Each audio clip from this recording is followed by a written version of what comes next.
तो last lecture में हमने पढ़ा था order 1 and order 2 of CPC।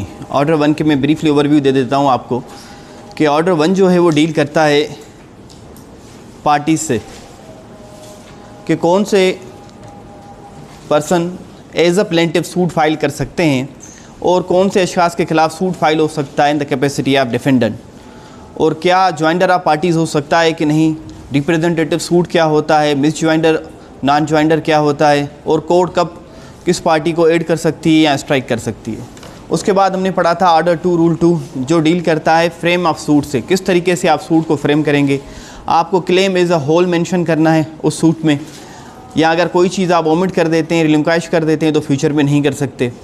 अब आज शुरू करेंगे ऑर्डर 3 से। ऑर्डर 3 डील करता है रिकॉग्नाइज एजेंट्स एंड प्लीडर से। जब एक सूट फाइल होता है, आपने ये तय कर लिया था what will be the parties जिनके मुतल्लिक सूट फाइल होना है and how the suit shall be frame, तो उसके बाद स्टेज आती है whether I will plead in person, whether I will appear before the court in person, or I will authorize the duly authorized agent through a power of attorney, or I will assign this case or file this case through a pleader। ये 3 stages हैं order में। अब order 3 कहता है कि अगर plaintiff suit file करना चाहे या like wise defendant for defending इस केस अपीयर होना चाहे तो वो इन पर्सन भी हो सकता है, वो through a duly authorise person भी हो सकता है, रिकॉग्नाइज एजेंट, या किसी वकील को ऑथराइज कर सकता है कि वो जाके केस को चलाए। ठीक। अब इस ऑर्डर 1-3 रूल 1 के बाद अगर किसी प्लेंटिफ ने ये डिसाइड कर लिया कि मैं सूट जो है थ्रू रिकॉग्नाइज एजेंट फाइल करूँगा, और कोर्ट अगर नोटिस इशू करती है उस रिकॉग्नाइज एजेंट के थ्रू, या उस रिकॉग्नाइज एजेंट पे सर्विस हो जाती है केस में सब्सिक्वेंटली, तो ये प्रिज्यूम किया जाएगा कि वो उस प्लेंटिफ के ऊपर सर्विस हुई है।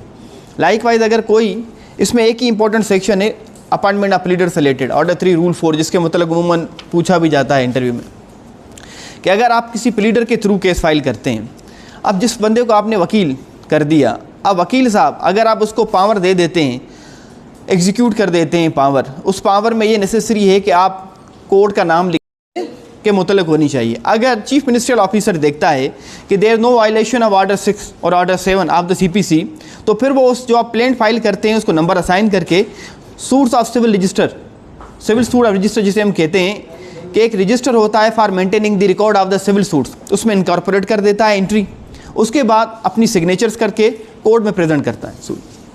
अब ऑर्डर 4 रूल 2 डील करता है रजिस्टर ऑफ सूट से। ये बताता है कि जो सूट कोर्ट में फाइल होंगे, लाइकवाइज FIR जो पुलिस स्टेशन पे रजिस्टर होती है या डायरेक्ट कंप्लेंट, तो उसकी कंसेक्यूटिव नंबरिंग होती है। हर सूट की नंबरिंग असाइन करेगा, उस रजिस्टर में वो एंट्री करेगा। एंट्री करने के बाद जब सूट आपने कोर्ट में प्रेजेंट कर दिया और कोर्ट ने देखा that this suit is in compliance with order 6 और ऑर्डर 7 ऑफ द CPC,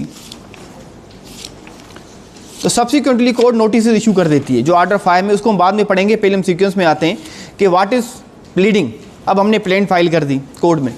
अब प्लेंट कहती है कि प्लेंट की रिक्वायरमेंट्स जो ऑर्डर 6 रूल्स और ऑर्डर 7 में हो वो होनी चाहिए। अब ऑर्डर 6 क्या कहता है?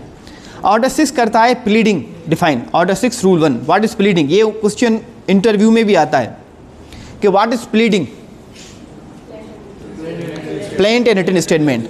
अच्छा, एक क्वेश्चन जो इसमें चीज़ नहीं, जी बिल्कुल सही कह रहे हैं आप। अच्छा, इसके अलावा एक चीज़ और कि अगर एनेक्चर्स जो हम लगाते हैं प्लेंट और रिटन स्टेटमेंट के साथ, whether these annexures are the part of pleadings,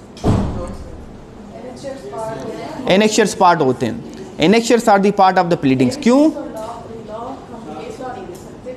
हाँ जी, आप एविडेंस आपका पार्ट नहीं होती प्लीडिंग की। बाकी अगर जो आप डॉक्यूमेंट्स लगाते हैं, because these documents are the integral part of the plaint, इन्हीं डॉक्यूमेंट्स को आप मेंशन करते हैं अपनी प्लेंट में। So these annexures are the part of the plaint and written statement. Now what is a plaint? क्या है प्लेंट?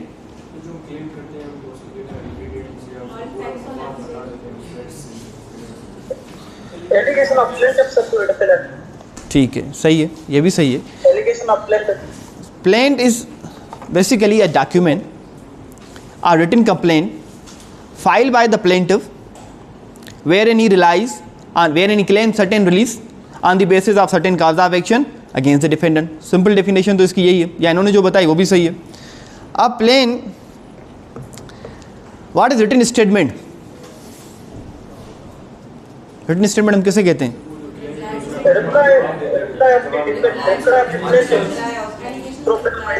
ठीक है, ठीक है, बिल्कुल सही कह रहे हैं आप। Reply of the defendant where any specifically deny all the allegations level by the plaintiff, और वो अपनी प्ली लेता है कि how this suit is not maintainable.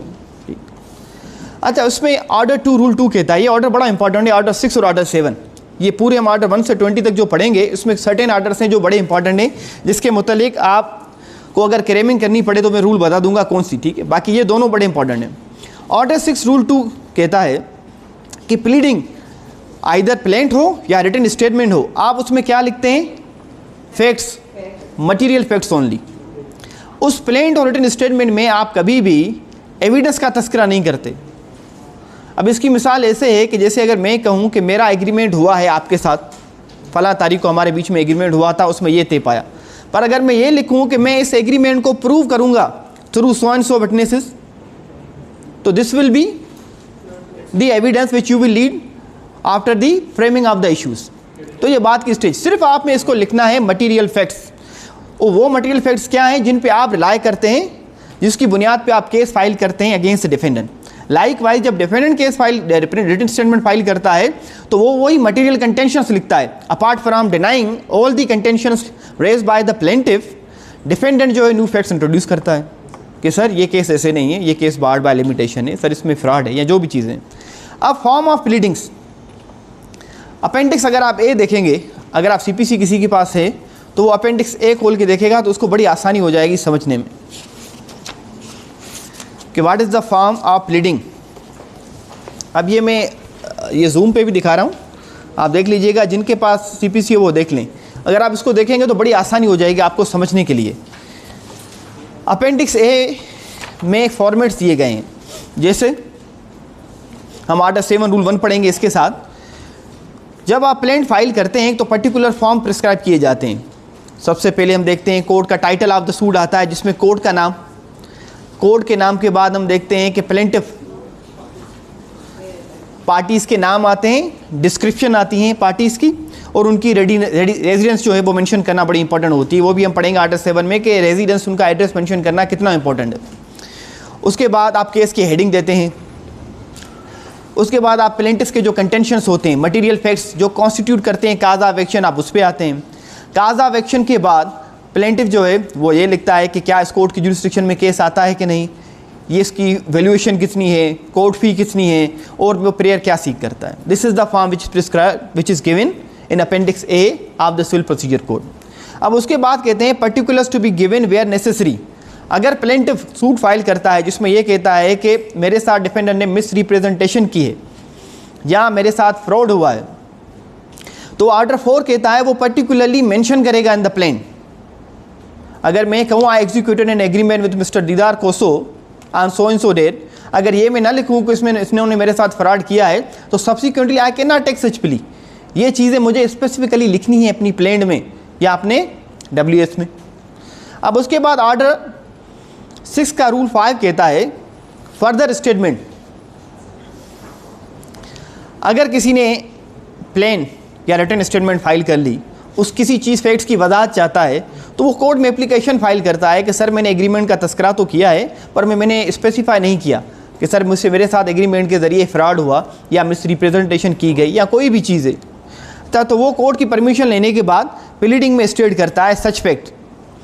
अब उसके बाद एक इस चीज़ पे बड़े केस लॉज भी आते हैं कि a party cannot go beyond the pleading.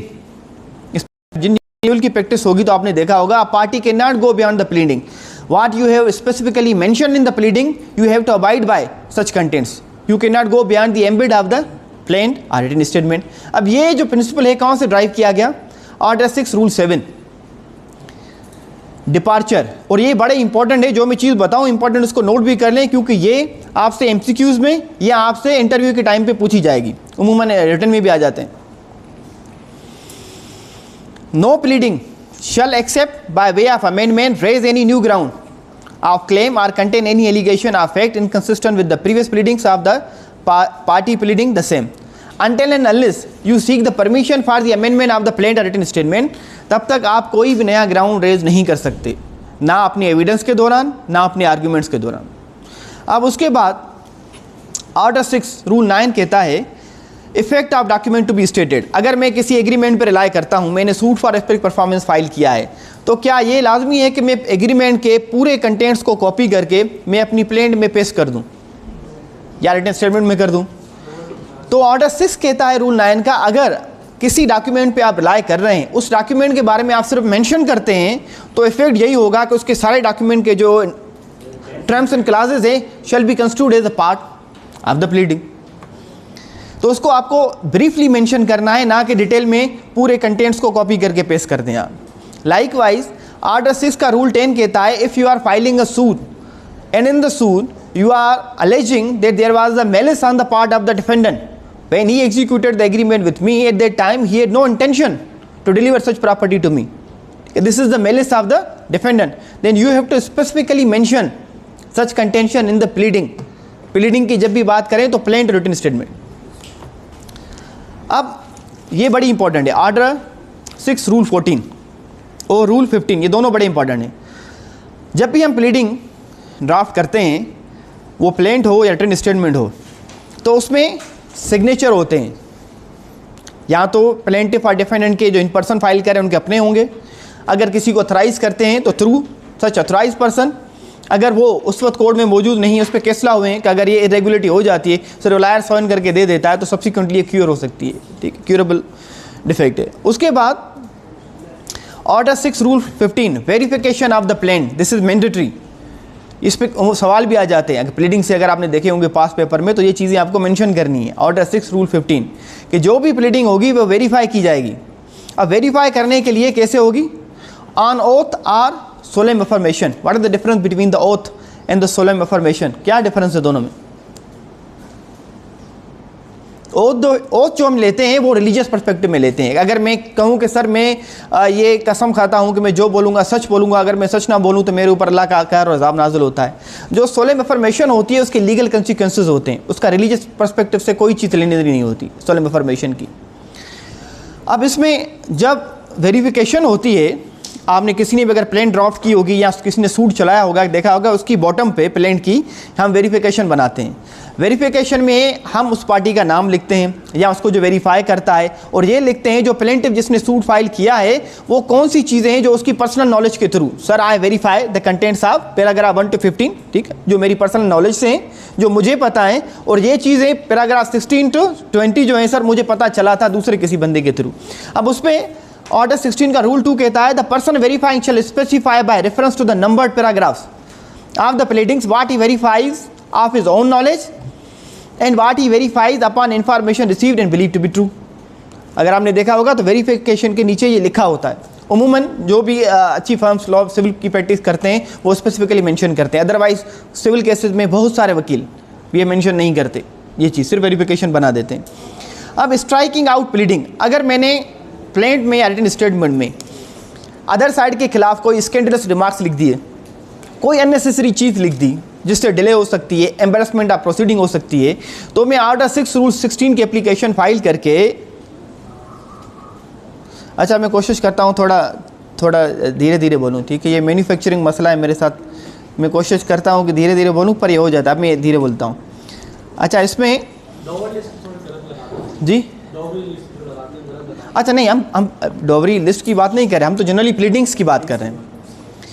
अच्छा अगर हम प्लीडिंग्स, मैंने प्लेंट फाइल की या अदर साइड ने रिटन स्टेटमेंट फाइल किया, अब उसमें मैं कोई स्कैंडलस रिमार्क्स पास कर देता हूँ, किसी के खिलाफ गालम गलोच कर देता हूँ, किसी के ऊपर एलिगेशन लगा देता हूँ अननेसेसरी, या मैं उस जो रिटन स्टेटमेंट और जो मैंने प्लेंट फाइल की है उसमें मैं अननेसेसरी फैक्ट्स लिख देता हूँ which have no nexus with the material facts, तो उसमें ये एप्लीकेशन फाइल हो सकती है ऑर्डर 6 रूल 16 की, ठीक, कि सर ये जो चीज़ें लिखी गई हैं these are unnecessary and these will cause undue delay in the conclusion of the trial, so these things may be struck off from the pleading, तो कोर्ट उसको स्ट्रक ऑफ कर देती है। लाइकवाइज अगर जैसे मैंने आपको पहले बताया कि मैंने प्लेंट या रिटन स्टेटमेंट फाइल किया, उसमें मुझे कुछ चीज़ें लिखना मुझसे रह गई और मैं चाहता हूं कि अब मैं कोर्ट उस प्लीडिंग की अमेंडमेंट करे, तो मैं कौन सी एप्लीकेशन फाइल करता हूं? ऑर्डर 6 रूल 17, ये तो बड़ी आम एप्लीकेशन है, अमूमन फाइल होती रहती है सिविल केसेस में।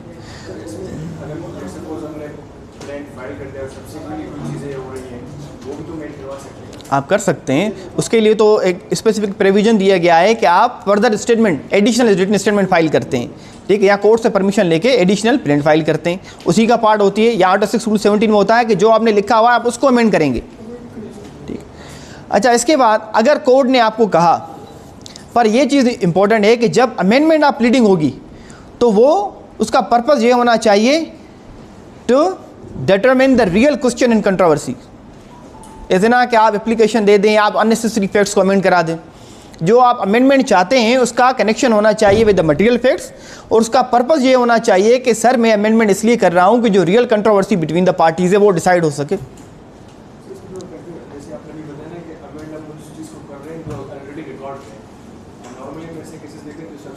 हाँ, न्यू ग्राउंड ले सकते हैं, आप ले सकते हैं, बिल्कुल ले सकते हैं, कोई बात नहीं, कोई बात। पर मैंने आपको मिसाल दिया in relation with the further statement, जो आगे प्रोविजन हम पढ़ेंगे उससे रिलेटेड, ठीक।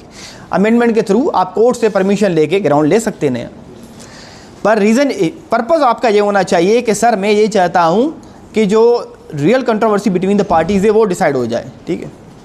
आप आगे बैठ जाएँ आके,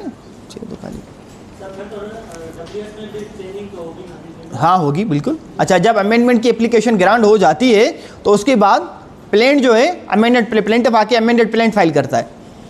अब वो अमेंडेड आके जैसे प्लेंट फाइल करेगा तो आप जाहिर सी बात है डिफेंडेंट को भी मौका देंगे कि वो भी उसका रिप्लाई दे।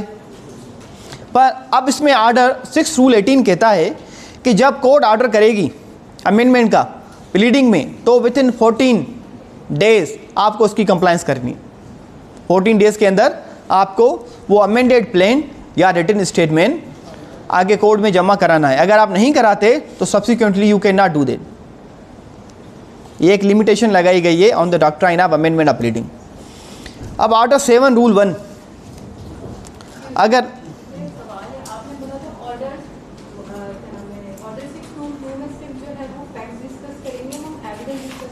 नहीं करेंगे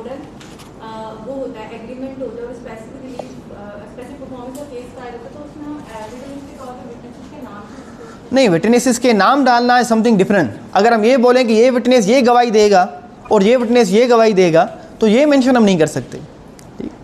अब ऑर्डर 7, अगर आपको कुछ एक सिविल लॉ में जो मुझे लग रहा है कि इस मरतबा ज़्यादा क्वेश्चन आएंगे सिविल के, MCQs हो रिटन हो, या क्योंकि किस जो पैनल बैठा है वो भी सारे तकरीबन जजेस सिविल के हैं सिवाय एक जज साहब के, और जो रिटन के क्वेश्चन भी क्योंकि सिविल जज साहबान की जुरिस्डिक्शन 1.5 करोड़ की हो गई है तो ये भी है कि उनके पास ये सिविल के क्वेश्चन जो है आपके से ज़्यादा पूछे जाएं इस वजह से। अब ऑर्डर 7 रूल 1 प्लेंट से डील करता है। आपको क्वेश्चन आ गया कि आप प्लेंट ड्राफ्ट करें तो कैसे ड्राफ्ट करेंगे, उसके लिए ये चीज़ लाजमी है कि आपको ऑर्डर 7 रूल 1 रूल 2 और रूल 3 का तो लाजमी पता होना चाहिए। अब ऑर्डर 7 रूल 1 कहता है कि द प्लेंट शल, जब लफ्ज़ शल यूज़ होता है देन दिस इज़ मैंडेटरी, ठीक है ना, you have to follow such directions of the law. Contain the following particulars, the name of the code होना चाहिए, जिसे मैंने आपको अपेंडिक्स दिखाई, नेम ऑफ द कोड होना चाहिए, name description in place of residence होनी चाहिए प्लेंटिफ की, और लाइफ वाइज डिस्क्रिप्शन होनी चाहिए डिफेंडेंट की, इसी तरीके से ही। और उसके बाद अगर प्लेंटिफ या डिफेंडेंट माइनर है तो आप ये लिखेंगे is a minor or a person of unsound mind statement the defect. अब इस पर मैं इधर पॉज करता हूँ। ऑर्डर 32 मुझसे इंटरव्यू में पूछा गया था by his lordship justice Irfan Sadat साहब, whether a minor can sue or be sued, क्या माइनर केस फाइल कर सकता है या उसके खिलाफ केस फाइल हो सकता है? हो सकता है, कैसे नहीं हो सकता? तो उसके लिए प्रोविज़न है ऑर्डर 32। जब मुझसे ये पूछा गया मैंने कहा जी सर हो सकता है, तो कहा कौन से ऑर्डर में हो सकता है? सर ऑर्डर 32 रूल 1, ठीक। तो ये चीज़ ध्यान में रखिएगा। अच्छा, उसके बाद the facts constituting cause of action and when it arrows, कौन से मटेरियल फैक्ट्स हैं जिसकी बुनियाद पे आप केस फाइल कर रहे हैं और जिसकी बुनियाद पे कॉज ऑफ एक्शन एरोज हो रहा है, और the relief which the plaintiff claims, prayer जो हम लिखते हैं लास्ट में कि कौन सी प्रेयर आप मांग रहे हैं उस सूट के इस फैक्ट्स की बुनियाद पे। अगर प्लेंटिफ, अब एक प्रोविज़न दिया गया है क्लास H, अगर प्लेंटिफ सूट फाइल करता है, सूट फाइल करने के टाइम पे कहता है कि सर मैं डिफेंडेंट से 10 करोड़ रुपये मांग रहा हूँ, पर ये चीज़ एडमिटेड है, वो सेट ऑफ की प्ली लेता है अपनी प्लेंट में, प्लेंटिफ लेता है अगर कि सर पर डिफेंडेंट के मेरे ऊपर 4 करोड़ रुपए बनते हैं, तो वो मैं रिलिंक्विश करता हूँ, मुझे 6 करोड़ रुपए बकाया दे दे, तो वो ले सकता है प्लेंट पे ये चीज़ें। और उसके बाद हम लास्ट में देखते हैं, प्रेयर से पहले लिखते हैं अमूमन, the statement of the value of the subject matter, क्या वैल्यूएशन है जिस प्रॉपर्टी के मतलब हम सूट फाइल कर रहे हैं, और उस कोर्ट की जुरिस्डिक्शन क्या है, सर क्या ये आपकी जुरिस्डिक्शन में आता है कि नहीं। इफ़ मूवेबल प्रॉपर्टी, अगर इमूवेबल प्रॉपर्टी अगर मूवेबल है या कोई काज ऑफ एक्शन एकरू हुआ है तो वो कंसिक्वेंसेज आपकी कोर्ट में एकरू हुई है कि नहीं हुई। लाइकवाइज हम ये कहते हैं कि सर कोर्ट फीस की कितनी बनती है, कोर्ट फी इसके ऐड के तहत, और वो कोर्ट फी हम कोर्ट में जमा करा देते हैं। अगर नहीं कराते तो वो भी हमने पढ़ा था, 149 की एप्लीकेशन लगाते हैं। अब इन मनी सूट्स, अगर आप फाइनेंशियल मैटर से रिलेटेड सूट फाइल करते हैं तो आपको सर्टेन अमाउंट मेंशन करना है कि सर मैं सूट फॉर रिकवरी अब अमाउंट फाइल कर रहा हूँ, मैं इसके मेरे इतने पैसे बनते हैं, तो वो आपको स्पेसिफिकली लिखना है। पर अगर आप सूट फाइल कर रहे हैं फॉर मीन प्रॉफिट्स या डैमेजेस जो आपको सम असर्टेन नहीं है, तो आप अनसर्टेन अमाउंट लिखेंगे, जो अमाउंट आपको अप्रॉक्सीमेट अमाउंट लिखेंगे, जिससे कि मेरे मुताबिक मेरे डैमेजेस इतने बनते हैं, सर मेरे मुताबिक मीन प्रॉफिट्स इतने बनते हैं, तो अब आप अप्रॉक्सीमेटली जो अमाउंट होता है आप वो मेंशन करते हैं, क्योंकि आप असर्टेन नहीं होते रिगार्डिंग द अमाउंट। ठीक, तो आर्टिकल 7 रूल 2 ये कहता है अनसर्टेन होगा तो आप अप्रॉक्सीमेटली लिखेंगे कि सर मेरे मुताबिक इतना हो। अच्छा, उसके बाद आर्टिकल 7 रूल 3 कहता है कि अगर subject matter of the property immovable है तो इमूवेबल प्रॉपर्टी का आप डिस्क्रिप्शन लिखेंगे।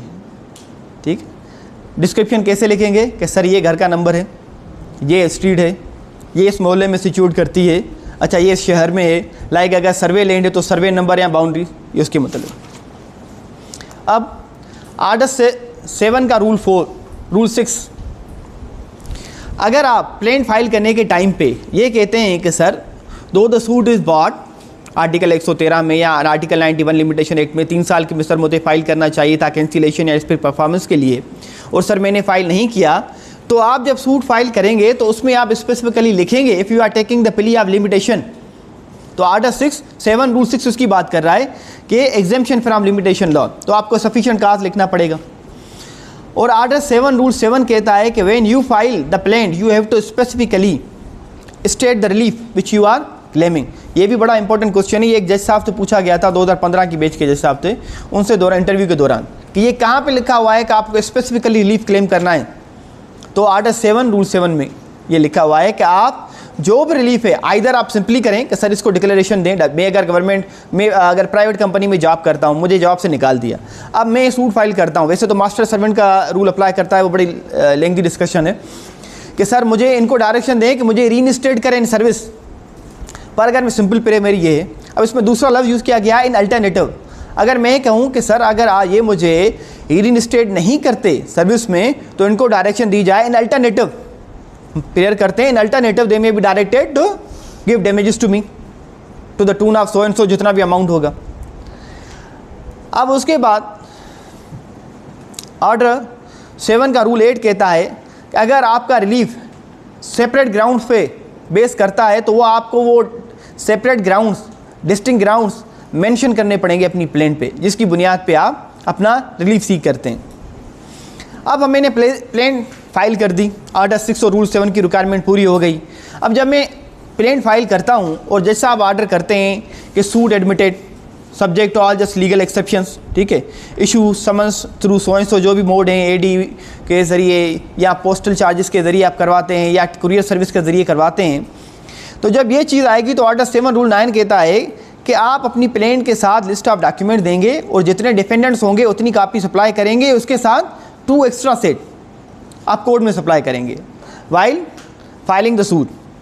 और उसी सूट के साथ आपको जो समन्स हैं जो भेजने होते हैं, जो हम पैसे देते हैं कोर्ट वालों को अमूमन पे समन्स निकालने के, ये प्लेन के साथ हमें बना के लेके जाने पड़ते हैं कि सर ये मैंने प्लेन फाइल की है, ये इसके साथ मैं ड्राफ्ट फाइल कर रहा हूँ समन्स का, ये आप समन्स इनको इशू कर दें।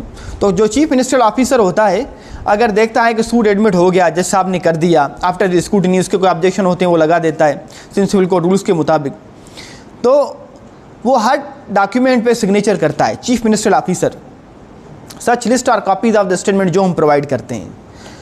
अब इसके बाद जो बड़ा इंपॉर्टेंट क्वेश्चन है, और तकरीबन अगर सिविल लॉ से बात करें तो ये सवाल आते ही आते हैं, return of plaint, rejection of plaint, ये बड़े इंपॉर्टेंट क्वेश्चन है। ये आपसे इंटरव्यू में भी पूछेंगे, ये आपके रिटन क्वेश्चन में भी 90% तो आते हैं। अगर सिविल लॉ आएगा तो ये लाजमी आएगा। क्या है return of plaint, rejection of plaint? जब जुरिसडिक्शन ना हो, हाँ कोर्ट की कॉम्पिटेंट जुरिसडिक्शन ना हो एंटरटेन करने का, कोरम नॉन जुडाइस, जी, तो उसमें रिटर्न ऑफ प्लेंट होती है सर। ठीक है। और रिजेक्शन ऑफ प्लेंट 7-11 में होती है, 4 ग्राउंड्स हैं। Where it does not disclose the cause of action, where relief claim is undervalued but not properly stemmed, where the relief claim is valued and suit brought by any law. अच्छा ठीक है। Return of plaint सिर्फ एक ground पे होती है, for want of jurisdiction. If I file a suit, अब वो जुरिसडिक्शन आपकी पेक्यूनरी हो या जुरिसडिक्शन आपकी रिगार्डिंग द प्रॉपर्टी हो, इमूवेबल जहाँ पे सिचुएट करती है। मैंने सूट फाइल किया बिफोर द सीनियर सिविल जज, वो मुझे कहते हैं ए के पास कि आपकी प्रॉपर्टी तो सिचुएट करती है बिफोर द सीनियर सिविल जज बी, आप वहाँ जाए, मेरे पास क्यों आ गए? तो वो क्या करते हैं, प्लेन रिटर्न करते हैं। या अगर मुझे सूट फाइल करना चाहिए था बिफोर द सिविल जज, क्योंकि पेक्यूनरी जुरिसडिक्शन 15 मिलियन की बनती है, और मैंने सूट फाइल कर दिया बिफोर द सीनियर सिविल जज जिसके अनलिमिटेड है, तो मुझे जज साहब बोलेंगे कि आपने जो सूट फाइल किया है उसकी वैल्यूएशन तो बनती है 15 मिलियन, आप जाएँ सिविल जज के पास सूट फाइल करें, तो ऑर्डर कर देते हैं फॉर रिटर्न ऑफ प्लेन। जब वो प्लेन रिटर्न होती है तो ये चीज़ें लिखना भी बड़ी लाजमी है। आर्डर 7 रूल 10 की sub rule 2, procedure returning the plaint. जब जज साहब प्लेन को रिटर्न करते हैं तो एंडोर्स करते हैं इसके ऊपर the date of the presentation, when the plaint was presented, and the return, हमने कब इसको प्रेजेंट की, कब ये प्लेन रिटर्न हुई, and the name of the party presenting it, and a brief statement of the reason for returning it, जिसे हम order कहते हैं, जैसे आप कहते हैं कि रिटर्न करें।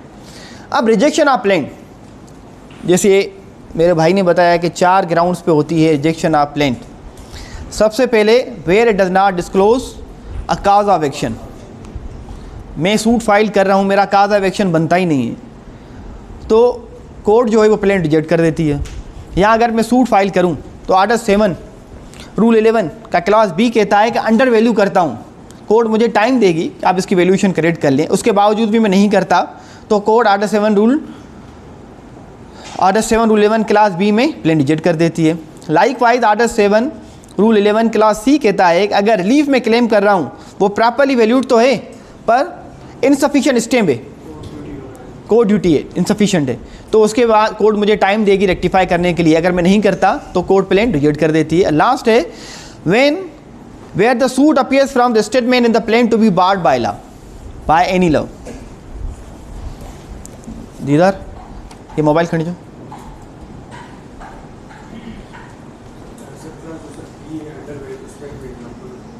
मैं देता हूँ, ये अंडर वैल्यू का तो मैंने एग्जांपल दे दिया आपको जुरिसडिक्शन के मुतालिक। अगर नहीं बन रही या स्टेम पर मैं ड्यूटी लगानी है, मुझे 15,000 की मैं नहीं लगा रहा, उससे कम लगा रहा हूँ, ठीक है, ये उसी के मुतालिक है।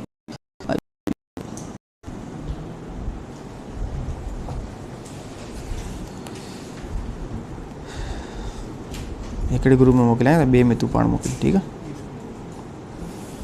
अच्छा, इन सब में एक डिफरेंस है बड़ा कि अगर प्लेंट रिजेक्ट हो जाए ऑर्डर 7 रूल 11 क्लॉज, एक मिनट ये भी वीडियो पे कनेक्ट हो जाए। अगर प्लेंट रिजेक्ट हो जाती है for want of cause of action, undervalued है या सर प्रॉपर स्टेम ड्यूटी नहीं है, तो subsequently after rectifying such error, अगर order 7 rule 11 clause A B C में रिजेक्ट हो जाती है प्लेंट, तो आप आफ्टर रेक्टिफाइंग सच एरर दोबारा सूट फाइल कर सकते हैं बिफोर द सेम कोर्ट। पर अगर प्लेन रिजेक्ट होती है, if the suit is barred by any law, तो subsequently you can not raise, you can not file the suit before the same court. ये एक बड़ा डिफरेंस है, मेन डिफरेंस इसमें। तो आर्डर 7 रूल 11 के रूल 12 कहता है procedure rejecting the plaint, where a plaint is rejected the जज shall record an order to that effect with reasons for such order.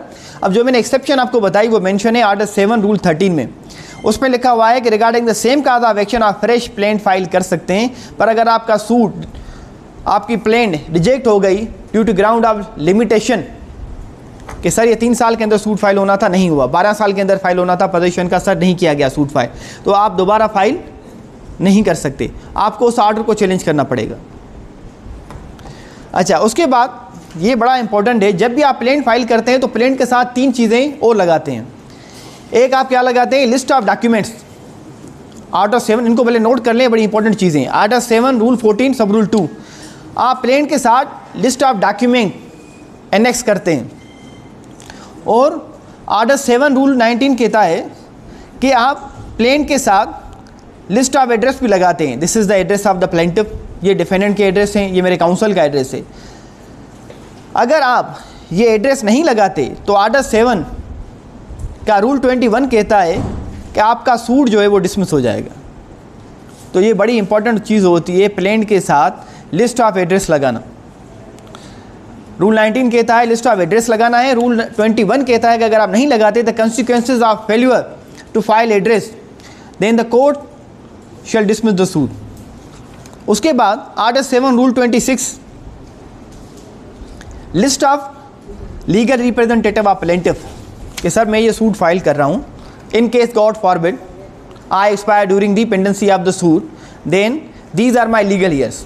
जितने उसके बेटे होंगे, बेटियाँ होगी, वालदा हो गई, बीवी हो गई, या अगर औरत फाइल कर रही है तो उसका शोहर हो गया। अब जब वो सूट फाइल कर, ये list of legal representative file कर रहे हैं तो आर्डर 7 का रूल 26 कहता है ये भी आप स्पेसिफाई करेंगे कि आपकी अगर डेथ हो जाए तो कौन सा लीगल ईयर कोर्ट को बताएगा कि सर मेरे वालिद का इंतकाल हो गया, या मेरी शोहर का इंतकाल हो गया है, या मेरे बेटे का इंतकाल हो गया है, मैं कोर्ट को इंटीमेट कर रहा हूँ। उसके बाद क्या होती है, कोर्ट डायरेक्शन देती है, वो हम एप्लीकेशन लगाते हैं आर्डर 22 में, वो कोर्ट उस डायरेक्शन देने के बाद हमें प्लेन को अमेंड करना पड़ता है। अब आर्डर 8 पे आ जाएं, या आर्डर 8 से पहले आर्डर 5 पे आ जाएं, क्योंकि जब प्लेन एडमिट हो गई वो रिटर्न भी नहीं होती, रिजेक्ट भी नहीं होती, तो कोर्ट जो है ऑर्डर करता है कि नोटिस इशू किए जाए। रिटर्न ऑफ प्लेंट में फॉर सपोज लास्ट डेट है लिमिटेशन का और हमने गलत जुरिस्डिक्शन में केस फाइल कर दिया और कोर्ट हमें रिटर्न कर देती है, तो इससे हमारी लिमिटेशन पर फर्क पड़ेगा? नहीं पड़ेगा। वो आर्टिकल 14 दूसरा मुझे लेक्चर दूंगा, लॉ ऑफ लिमिटेशन पे दूंगा, तो आर्टिकल 14 कहता है लिमिटेशन का, अगर आपने ड्यू टू बोना फाइडे मिस्टेक दूसरी कोर्ट में केस फाइल कर दिया, आपको पता था, ये पता नहीं था कि ये कोर्ट में फाइल होना है सूट या नहीं, आपने फाइल कर दिया, तो वो एक्सक्लूड होता है टाइम। अच्छा, अब ऑर्डर 5 जी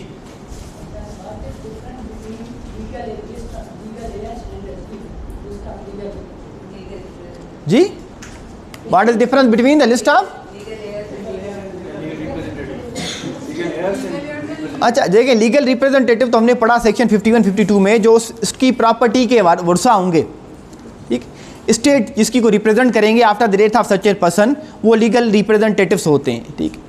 पर लिस्ट ऑफ लीगल हेयर्स में हम बात कर रहे हैं, तो लिस्ट ऑफ लीगल हेयर्स में जो प्लेंटिफ जिसकी डेथ हो जाए उसके बाद वो कोर्ट को स्पेसिफाई करता है कि सर मेरे मरने के बाद ये मेरे लीगल हेयर्स हैं, और ये जो हैं आर्डर 26 देख लें, लीगल रिप्रेजेंटेटिव्स हैं जो हमने सेक्शन 52 में पढ़ा, they will intimate the court regarding my death. तो लीगल हेयर्स में और लीगल रिप्रेजेंटेटिव में फ़र्क ये होता है कि लीगल हेयर्स सिर्फ उसके वर्षा हो सकते हैं, लीगल रिप्रेजेंटेटिव में वो किसी को बता कर सकता है कि वो आके कोर्ट को बताए। उसके लिए ये चीज़ मैंडेटरी नहीं है कि वो उसकी औलाद होनी चाहिए या उसकी बीवी या उसका वालिद होना चाहिए। अच्छा, उसके बाद हम ऑर्डर 5 पे आ जाते हैं। ऑर्डर 5 में बड़ा, इसमें सिर्फ एक ही ऑर्डर इंपॉर्टेंट होता है, order 5 rule 20 substitute service related, इसके मतलब क्वेश्चन आता है। बाकी मैं आपको थोड़ा ब्रीफली बता देता हूँ कि ऑर्डर 5 रूल 1 कहता है कि अगर सूट फाइल किया गया, सूट एडमिट हो गया, उस पर कोई ऑब्जेक्शन नहीं आया, तो वो जो समन इशू किए जाएंगे डिफेंडेंट के खिलाफ, उनको इन पर्सन भी सर्व होते हैं, या अगर डिफेंडेंट का कोई अथोराइज रिप्रेजेंटेटिव है तो वो समन उसको भी जा सकते हैं, या डिफेंडेंट ने आके वकालानामा फाइल किया है तो फाइलिंग ऑफ रिटन स्टेटमेंट के लिए या for framing of issues and disposal of suit के लिए वो उसके प्लीडर पे भी जा सकते हैं समन्स। अच्छा, जब कोर्ट ने ऑर्डर किया कि डिफेंडेंट और प्लेंटिफ इन पर्सन आना चाहिए, तो अगर वो रिजाइड करते हैं with in the ordinary jurisdiction of the court और पाकिस्तान, तो उनको इन पर्सन अपीयर होना है, अदरवाइज कोर्ट जो है सूट डिसमिस कर देती है। अच्छा, ऑर्डर 5 रूल 5 कहता है summons to be either settle, issues और फाइनल डिस्पोजल। जब भी कोर्ट समन इशू करती है उस समन पे ये मेंशन किया जाता है कि नेक्स्ट डेट क्या है सूट की। वो समन जो है ये मेंशन करता है कि किस टाइम आना है आपको, और वो भी मेंशन करता है कि whether this summon has been issued for settlement of the issues और फॉर फाइनल डिस्पोजल, या ये समन आपको इशू किया जा रहा है फॉर लीडिंग एविडेंस, आप किसी विटनेस को ले आएँ या आप कोई डॉक्यूमेंट प्रोड्यूस करें, ये सारी चीज़ें इसमें लिखी हुई हैं। तो वो मोड प्रोवाइड किए गए हैं ऑर्डर 5 रूल 5 में, और फिक्सिंग डे फॉर अपीयरेंस जो मैंने आपको बताया ऑर्डर 5 रूल 6 में। उसके बाद ऑर्डर 5 का रूल 10 कहता है mode of service of the summons जो इशू किए जाएंगे उसकी कॉपी टेंडर की जाएगी, जो साइन होगी बाय द जज और the officer he appoints and seal with the seal of the court. अच्छा, उसके बाद एक चीज़ जो ये इंटरव्यू में भी आता है क्वेश्चन, कि अगर समन हुआ इशू, समन इशू होने के बाद घर पे कोई भी मेल बंदा नहीं है, फीमेल्स हैं या बच्चे हैं, तो क्या समन्स की सर्विस उनके ऊपर हो सकती है? नहीं हो सकती। हो सकती है मेल मेंबर। हाँ, कैसे हो सकती है? अंडर 5 रूल 15 के तहत सर्विस अगर अच्छा, अंडर 5 रूल 15 के तहत अंडर ऑर्डर 5 रूल, जी सुन ले वही पढ़ रहे हैं, ऑर्डर 5 रूल 15 पढ़ रहे हैं। ऑर्डर 5 रूल 15 कहता है where service may be on male members of the defendants. अगर फीमेल पार्टी है केस में एज अ डिफेंडेंट, ठीक है, फिर तो उसी पे होना है, पर अगर पार्टी नहीं है, मेल पार्टी है, तो आप कैसे करेंगे? Where in suit the defendant can not be found and is no agent empowered to accept service of the summon on his behalf, service may be made on any adult male member of the family of the defendant who is residing with him, तो male member के साथ पास होगी। पर अगर female in person defendant है, वो खुद ही defendant है, तो सर्विस तो उसी के ऊपर होनी है। पर एक दूसरी जो सवाल पूछा जाता है कि अगर घर का कोई नौकर है, चौकीदार है, मुलाजिम है, उसके ऊपर समन भेजे जाते हैं, तो क्या उसको ये कंसीडर किया जाएगा the summon has been served upon the party? No. तो ये नोट कर लें, ऑर्डर 5 रूल 15 की एक्सप्लेनेशन ए, ये बड़ी इंपॉर्टेंट है एमसीक्यूज इंटरव्यू के लिए। अच्छा, अगर समन इशू किए गए और डिफेंडेंट ने लेने से इनकार कर दिए, तो ऑर्डर 5 रूल 17 कहता है उस समन की कॉपी अफिक्स की जाती है एट द हाउस उसके, या अफिक्स करने के बाद जो सर्विंग ऑफिसर होता है वो स्टेटमेंट रिकॉर्ड कर लेता है किसी बंदे का, अगर ना हो अवेलेबल तो इंडोर्समेंट करके कोर्ट में जाके जब जमा कराता है तो कोर्ट उसकी स्टेटमेंट रिकॉर्ड करती है। Examination of serving officer, order 5 rule 19। अब जो सबसे इंपॉर्टेंट है इस ऑर्डर में वो है ऑर्डर 5 रूल 20, इसको याद कर लें, ये उमूमन रिटन में भी आता है। ऑर्डर 5 रूल 20 सब्स्टिट्यूट सर्विस क्या होती है? सब्स्टिट्यूट सर्विस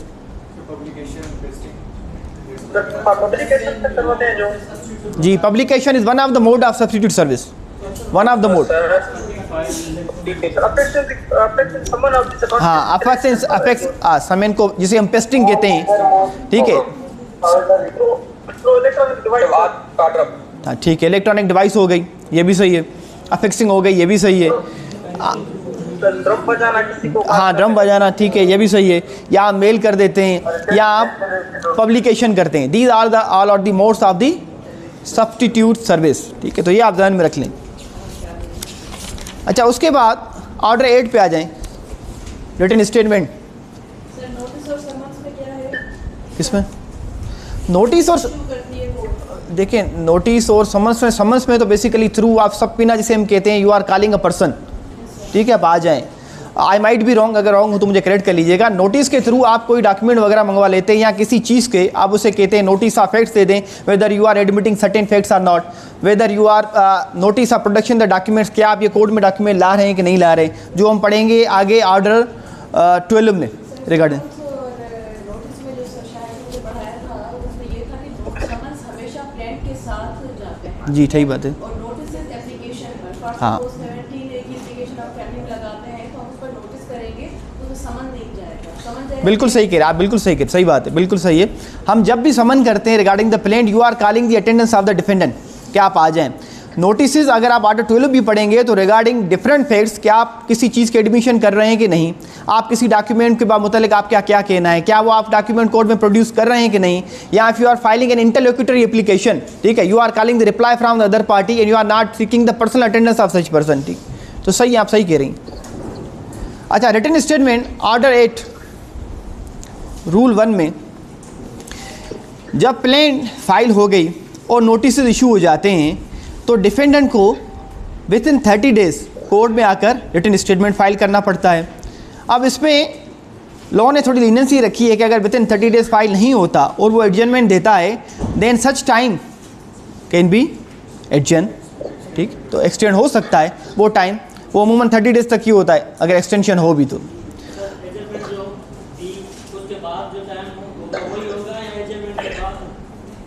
वो कोर्ट पे डिपेंड करता है। अगर court while granting the adjournment application कहती है on the next date of hearing you have to file the written statement, in case of failure your defence shall be struck off, तो court defence struck off कर देती है।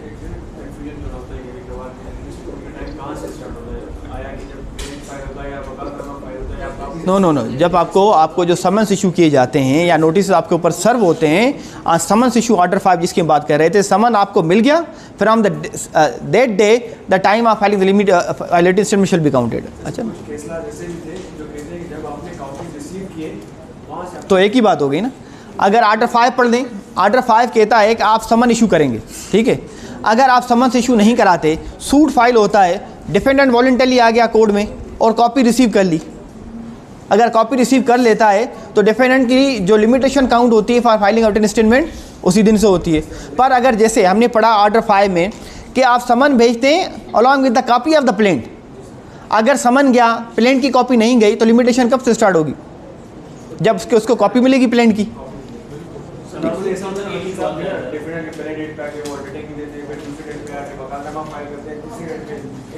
हाँ जी, फिर भी जिस दिन कॉपी रिसीव होती है, क्योंकि समन्स के साथ प्लेंट की कॉपी जाती है, ये लाजमी जाती है, ठीक है। हम जमा करा देते हैं, गुम कर देते हैं COC, फिर दोबारा देते हैं। जी पूछो।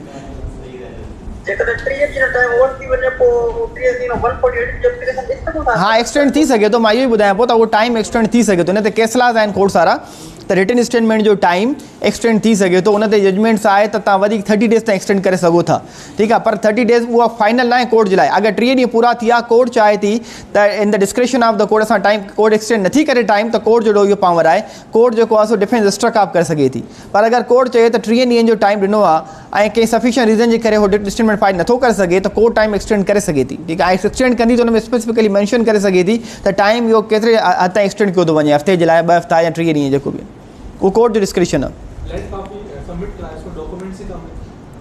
हाँ, डॉक्यूमेंट्स की कमी, so how will I file written statement. तो जिस तरह या जब तक ये चीज़ पूरी नहीं होगी, मुझे डॉक्यूमेंट पूरे नहीं दिए जाएंगे, I am unable to file written statement.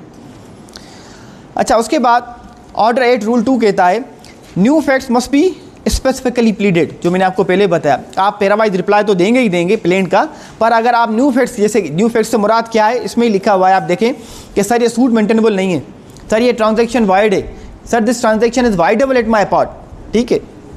या सर इसमें फ्रॉड का इशू है, इसमें लिमिटेशन का इशू आ रहा है सूट में, ये sir suit barred by law है, sir suit barred by the limitation है, सर सेक्शन 42 के तहत बार्ड है, सर इसको तो कोई लीगल करेक्टर या लीगल राइट ही नहीं है। तो वो आपकी सारी चीज़ें आपको मेंशन करनी पड़ती हैं। अब उसके बाद आप जो डिनाइल करेंगे, डिनाइल मस्ट बी स्पेसिफिक। इससे क्या मतलब, ऐसे नहीं होगा कि आपने रिटन स्टेटमेंट फाइल किया, आपने एक ही लाइन में कह दिया, ठीक है, that the contents of para number 1 to 17 of the plaint are hereby vehemently denied, ठीक। आपको ऐसे नहीं करना, आपको स्पेसिफिकली हर पैरा का जवाब देना है, हर पैरा के कंटेंट्स को डिनाई करना है आपने जी। और डिनाइल जैसे होगा, ये बड़ा इंपॉर्टेंट, ये इंटरव्यू में आता है, ऑर्डर 8 रूल 4, कि आप जो डिनाइल करेंगे वो डिनाइल आपका एवेजिव नहीं होना चाहिए। एवेजिव से मुराद क्या है कि वो क्लियर होना चाहिए।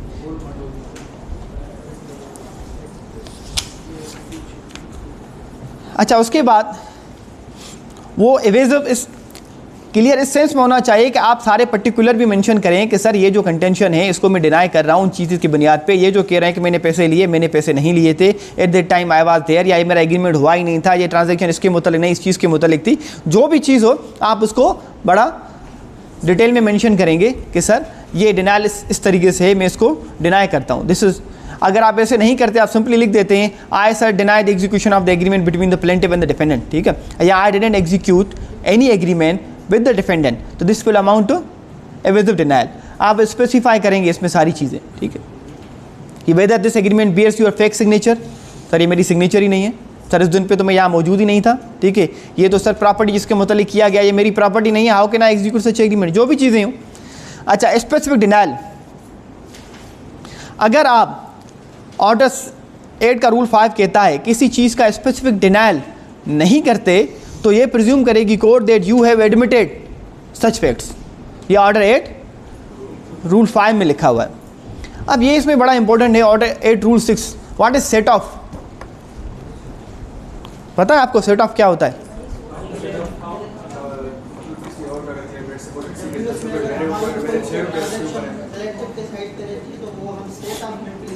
जी बिल्कुल सही कह रहे हैं आप। ये हमने आर्टिकल 7 में पढ़ा ना, क्लॉज एज का मैंने आपको मिसाल दिया कि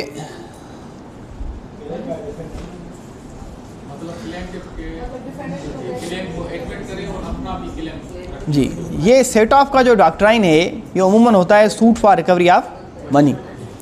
अब जो आप सूट फाइल करते हैं, डिफेंडेंट ने रिटन स्टेटमेंट फाइल किया, इधर तो प्लेंटिफ खुद करता है, सेट ऑफ की प्ली लेता है कि मैं इतना रिलिंक्विश कर रहा हूँ, या डिफेंडेंट जब सूट फाइल करता है तो डिफेंडेंट जब सूट फाइल करने के बाद if it is relating to the suit for recovery of money तो उसमें कहता है कि सर इसके पैसे तो ये जो कह रहा है बिल्कुल हैं, पर वो सेट ऑफ जो है regarding the a certain some of money होना चाहिए कि सर इसके पैसे, या इन्होंने जैसे मिसाल दिया कि सर इतने नहीं बनते, या सर ये जो पैसे कह रहे हैं कि इतने ही बनते हैं पर मेरे बिन के ऊपर इतने पैसे बनते हैं, ठीक है ना, वो पैसे आप जो है इससे एडजस्ट करें बैलेंस।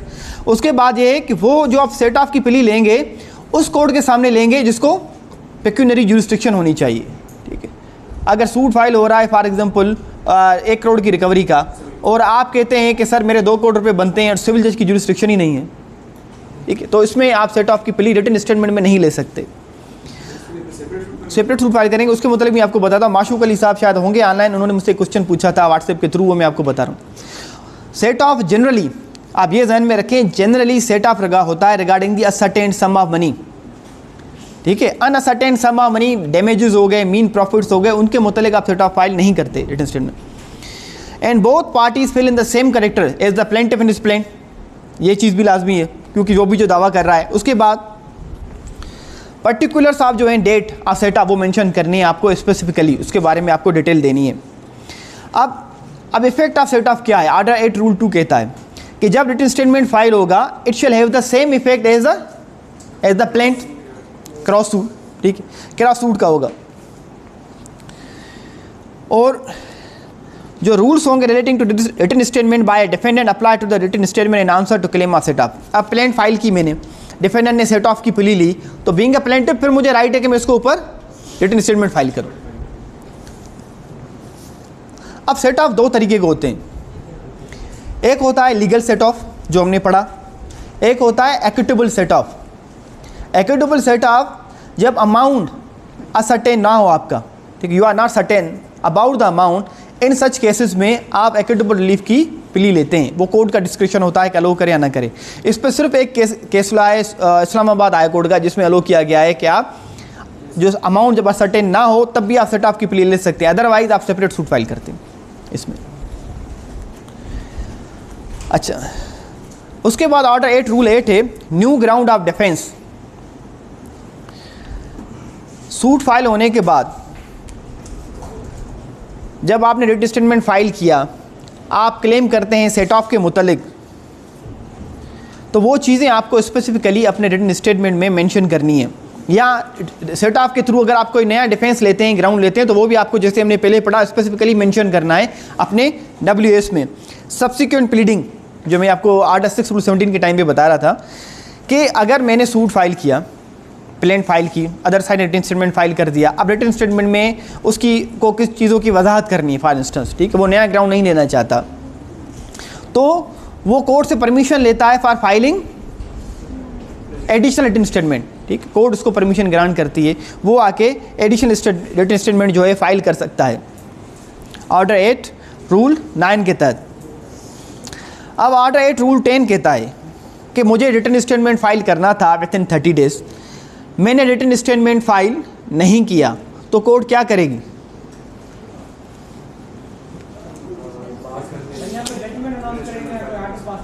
हाँ सही कह रहे हैं हम, जजमेंट पास कर देगी। अब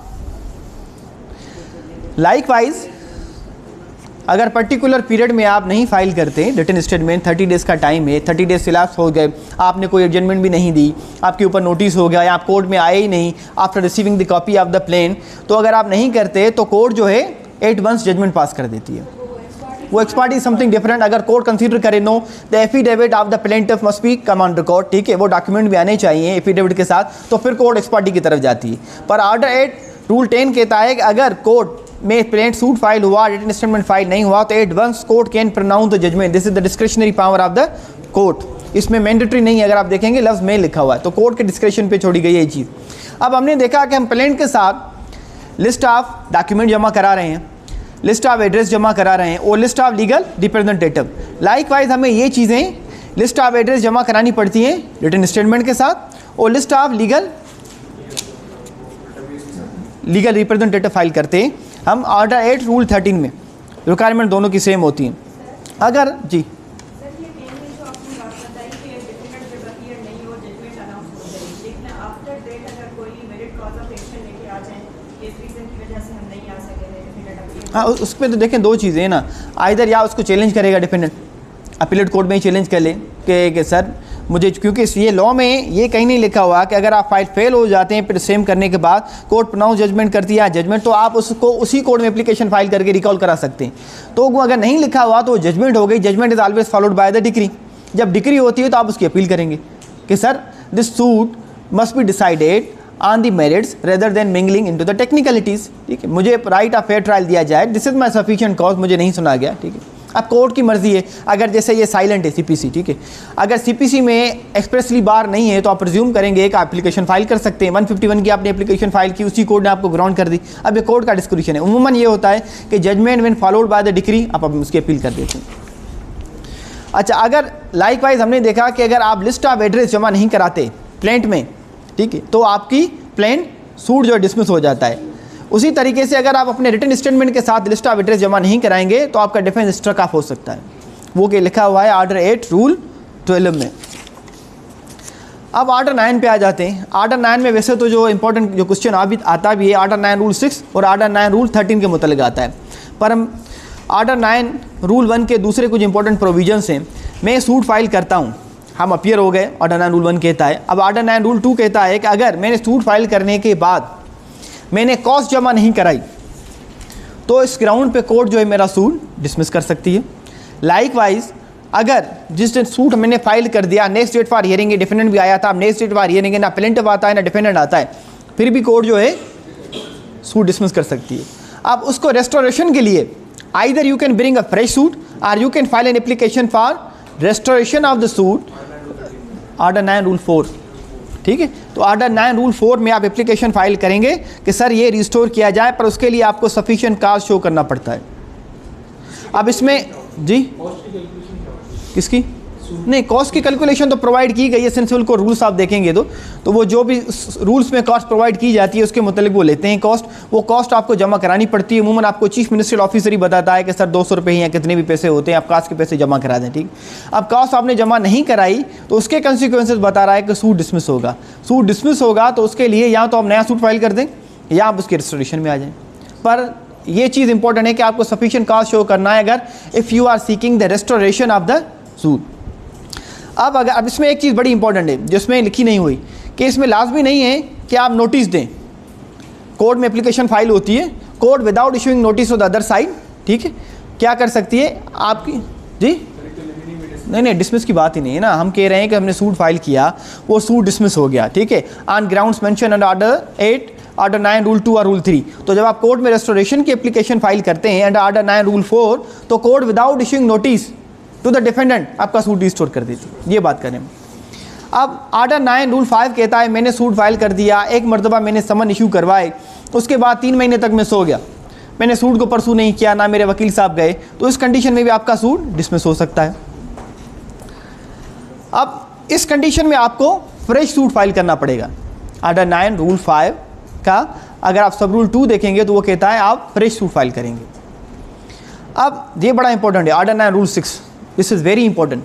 ऑर्डर 9 रूल 6 कहता है when procedure when only plaintiff appears, जब प्लेंटिफ अपीयर हो, डिफेंडेंट को नोटिस चले गए, समन्स चले गए और डिफेंडेंट समन्स को रिसीव करने के बाद के बावजूद भी कोर्ट में नहीं आता या समन्स उसके ऊपर सर्व हो चुके हैं, ठीक है, now he is bound by the law to appear before the court and give his verbatim, तो कोर्ट क्या करती है उसको डिफेंस स्ट्रक ऑफ करके एक्स पार्टी कर देती है। ठीक, तो वो एक्स पार्टी प्रोसीडिंग इनिशिएट, जैसे उन्होंने सवाल पूछा कि तो फिर ऑर्डर 8 रूल 10 में अगर हो जाएगा तो एक्स पार्टी का क्या होगा। और उसके अलावा अगर डिफेंडेंट आए और बोले कि सर जो जैसे एप्लीकेशन फाइल करता है for setting aside ex parte decree कि summons were not duly served upon me or the summons were served upon me but I was unable to attend the court due to any sufficient reason, तो वो court जो है cetacide कर देती है x parte decree को। अब उसके अलावा आर्डर 9 रूल 8 देखें, ये भी इंपॉर्टेंट है। आर्डर 9 रूल 8 कहता है procedure when the defendant only appears, और अगर नहीं आएगा प्लेंटिफ तो कोर्ट जो है सूट डिसमिस कर देती है, नॉन प्रोसिक्यूशन जिसे हम कहते हैं, ठीक है। अब आर्डर 9 रूल 9 कहता है decree against plaintiff by default bars fresh suit. अगर आपका सूट डिसमिस हो गया आर्डर 9 रूल 8 में, तो आप एप्लीकेशन फाइल करते हैं कि सर ये नॉन प्रोसिक्यूशन का जो ऑर्डर मेरे खिलाफ हुआ है इसको आप डिसाइड कर दें, पर इस एप्लीकेशन को डिसाइड करने के लिए ये मैंडेटरी होता है कि कोर्ट नोटिस इशू करेगी अदर साइड। ये डिफरेंस है, basic difference between order 9 rule 4 and order 9 rule 9, ठीक। तो कोर्ट में अप्लाई करते हैं but the he has to show the sufficient cause for the non appearance, कि सर इस वजूहत में हॉस्पिटल में एडमिट था मैं नहीं आ पाया, सर मैं दूसरे मुल्क में था इस वजह से मैं नहीं आ पाया, ठीक है, या कोई भी रीज़न हो इसकी वजह से सर मैं अपीयर नहीं हो सकता, बस रीज़न जो सफिशिएंट होना चाहिए। और आर्डर 9 रूल 2 कहता है कि नोटिस देना लाजमी है। आर्डर 9 रूल 3 कहता है कि law of limitation shall apply. अब आर्डर 9 रूल 13 देखें। आर्डर 9 रूल, अगर आर्डर 9 रूल 6 के मुताबिक कोर्ट ने एक्स पार्टी चला दिया, एक्स पार्टी डिक्री कर दी कोर्ट ने, तो उसको सेटिसाइड करने के लिए कौन कौन सी रेमेडीज़ हैं?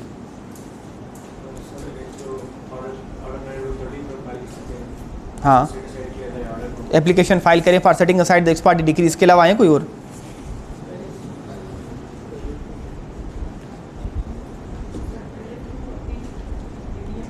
हाँ, फिर उसी कोड में आप जो है रिव्यू भी फाइल कर सकते हैं, आप अपील भी कर सकते हैं, इसी एप्लीकेशन फाइल करके उसको आप सेट असाइड भी करवा सकते हैं। मल्टीपल रेमेडीज़ हैं, पर इस पर एक प्रिंसिपल याद रखें, डॉक्ट्राइन ऑफ इलेक्शन है, लेटेस्ट जजमेंट है 2025 की, कि आप अगर आपके पास रेमेडी हैं अपील फाइल करने की या रिव्यू फाइल करने की या रिवीजन की या एप्लीकेशन फाइल करके उसको आप सेटिसाइड करा देते हैं, तो you have to choose one remedy.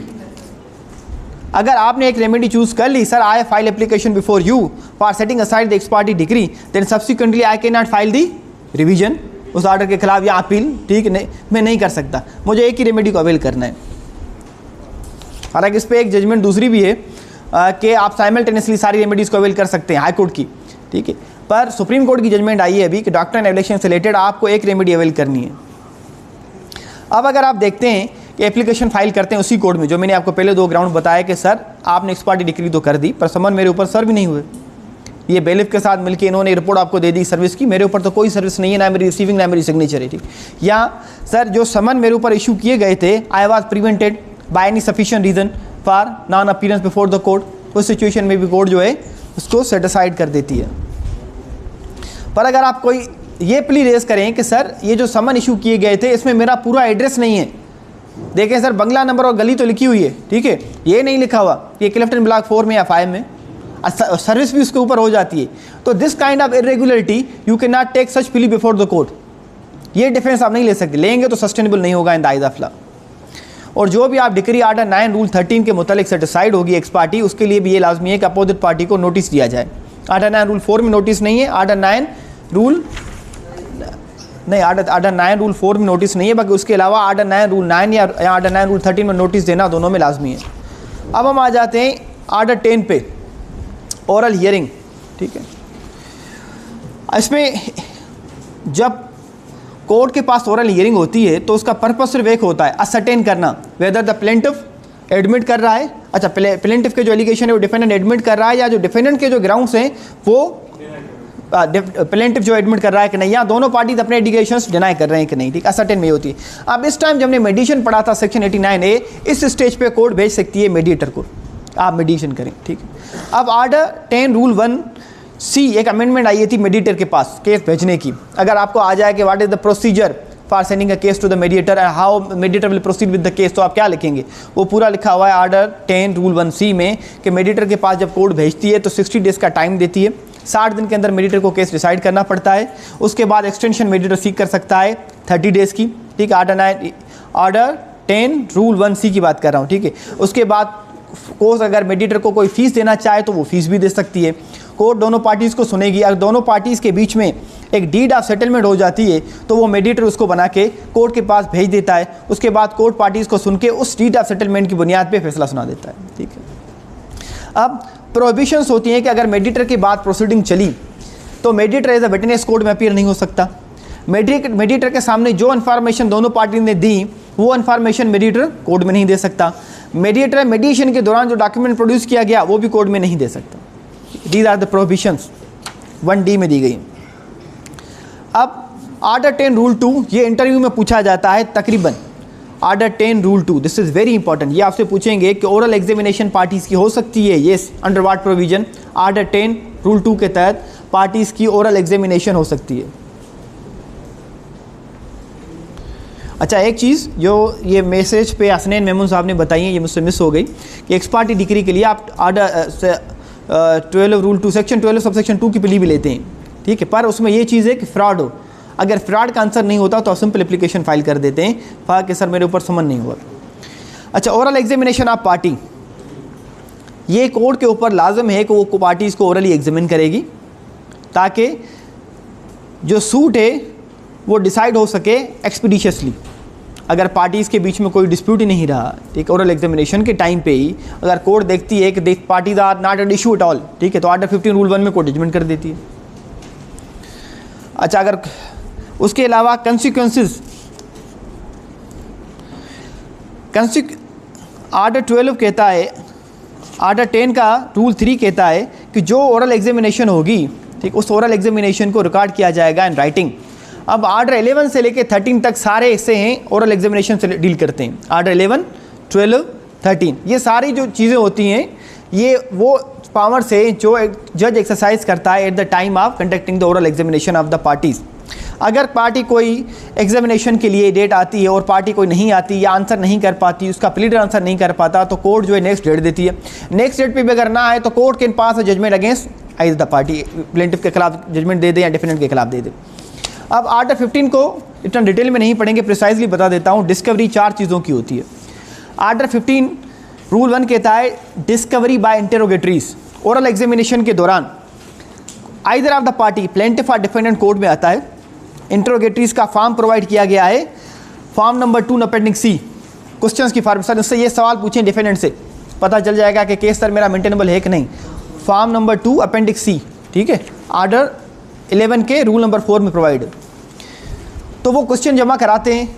उस क्वेश्चन के जवाब में जब एप्लीकेशन फाइल हो गई कि सर मुझे अलो किया जाए थ्रू इंटरोगेटरीज, वो मेरे इनसे आंसर ले लें, वो एप्लीकेशन फॉर्म जमा होने के बाद अगर ऑब्जेक्शन होता है अदर साइड को, डिफेंडेंट को, कि सर ये जो सवाल पूछ रहा है ये स्कैंडलस है, अननेसेसरी है सर, या ये जो इररिलेवेंट क्वेश्चंस हैं, तो वो कोर्ट उसको रिफ्यूज़ कर सकती है क्वेश्चंस को।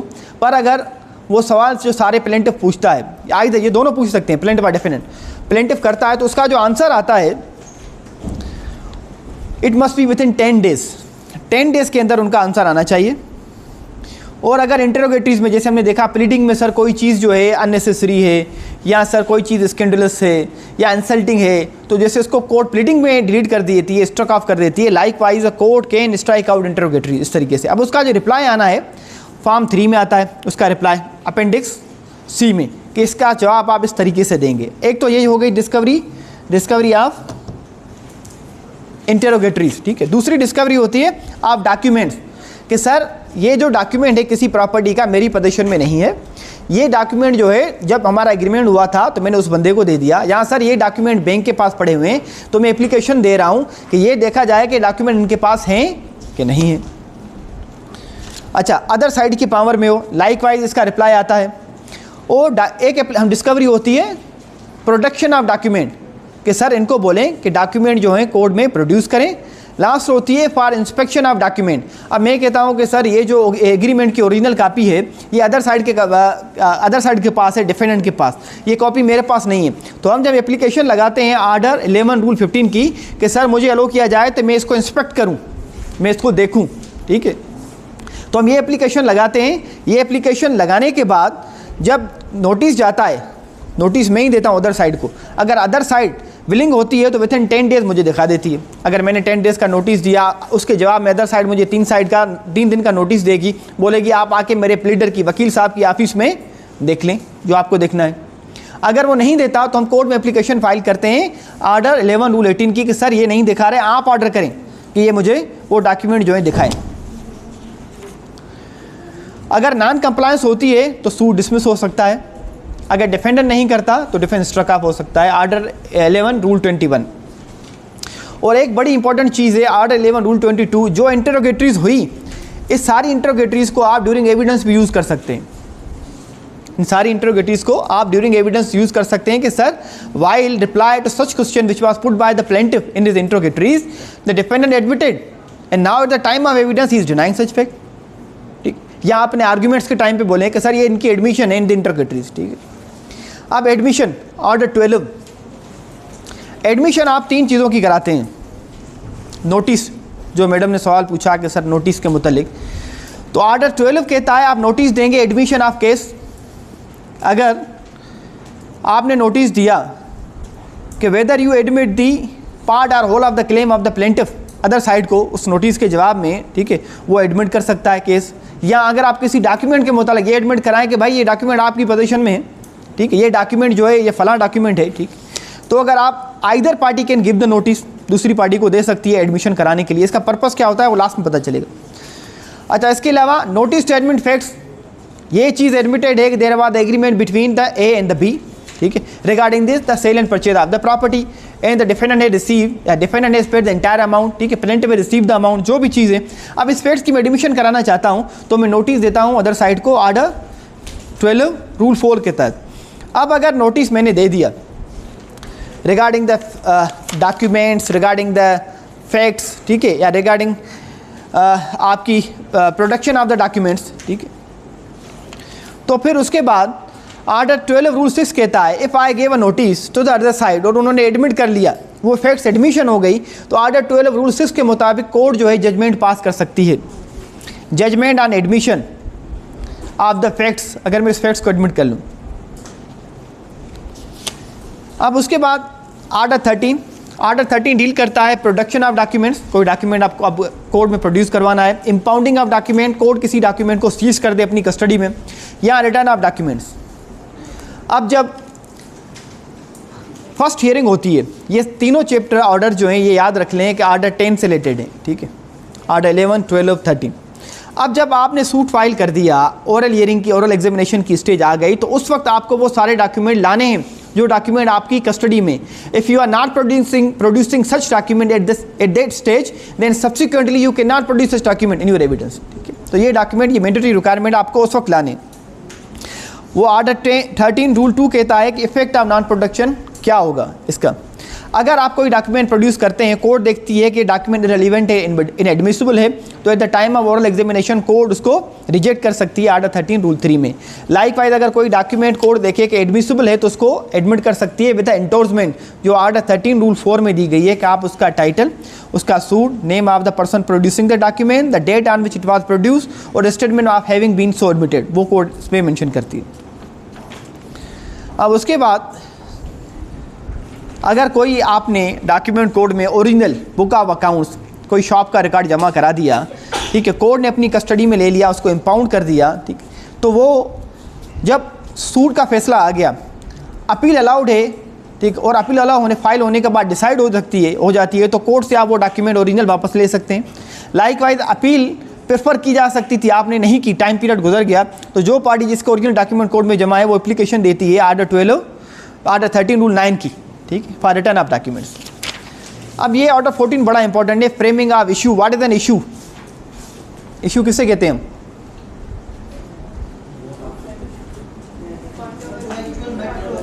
जी, बोन ऑफ कंटेंशन।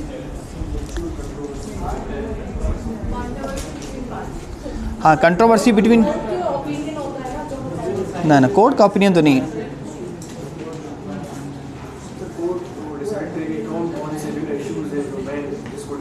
वो तो बात आ गई कि कोर्ट कैसे डिसाइड करेगी इशू। हम कह रहे हैं व्हाट इज इशू? ना द रीज़न। हाँ, तो वो कैसे, क्या है इशू, बताए ना आप।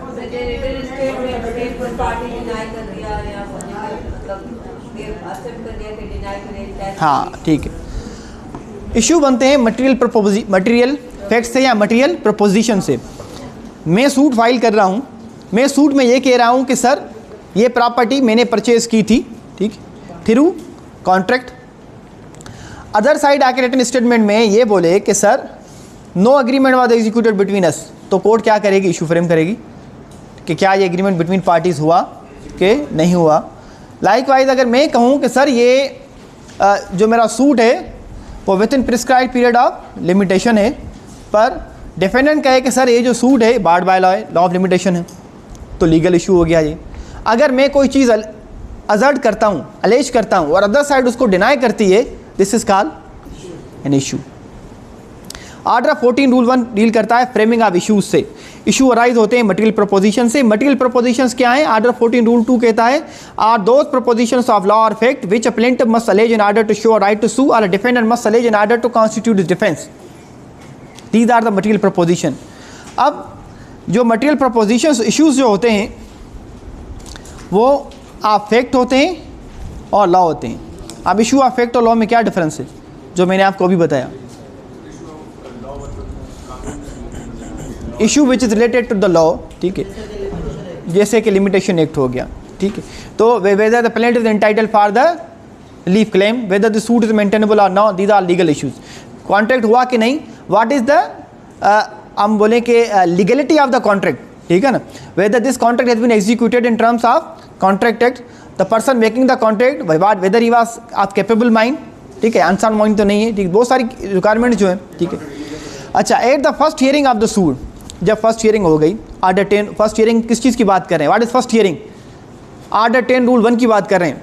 ऑर्डर 10 रूल 2 में जो ओरल एग्जामिनेशन हुआ, फर्स्ट हियरिंग पे कोर्ट देखे कि दोनों पार्टीज़ के बीच में इश्यूज़ हैं, तो कोर्ट क्या करती है, इशू फ्रेम करती है between the parties. At the first hearing of the suit the court shell after reading the plaint, अब इशू कहाँ से फ्रेम होते हैं, जैसे आपने कहा, कहाँ से कोर्ट कहाँ से इशू फ्रेम करती है,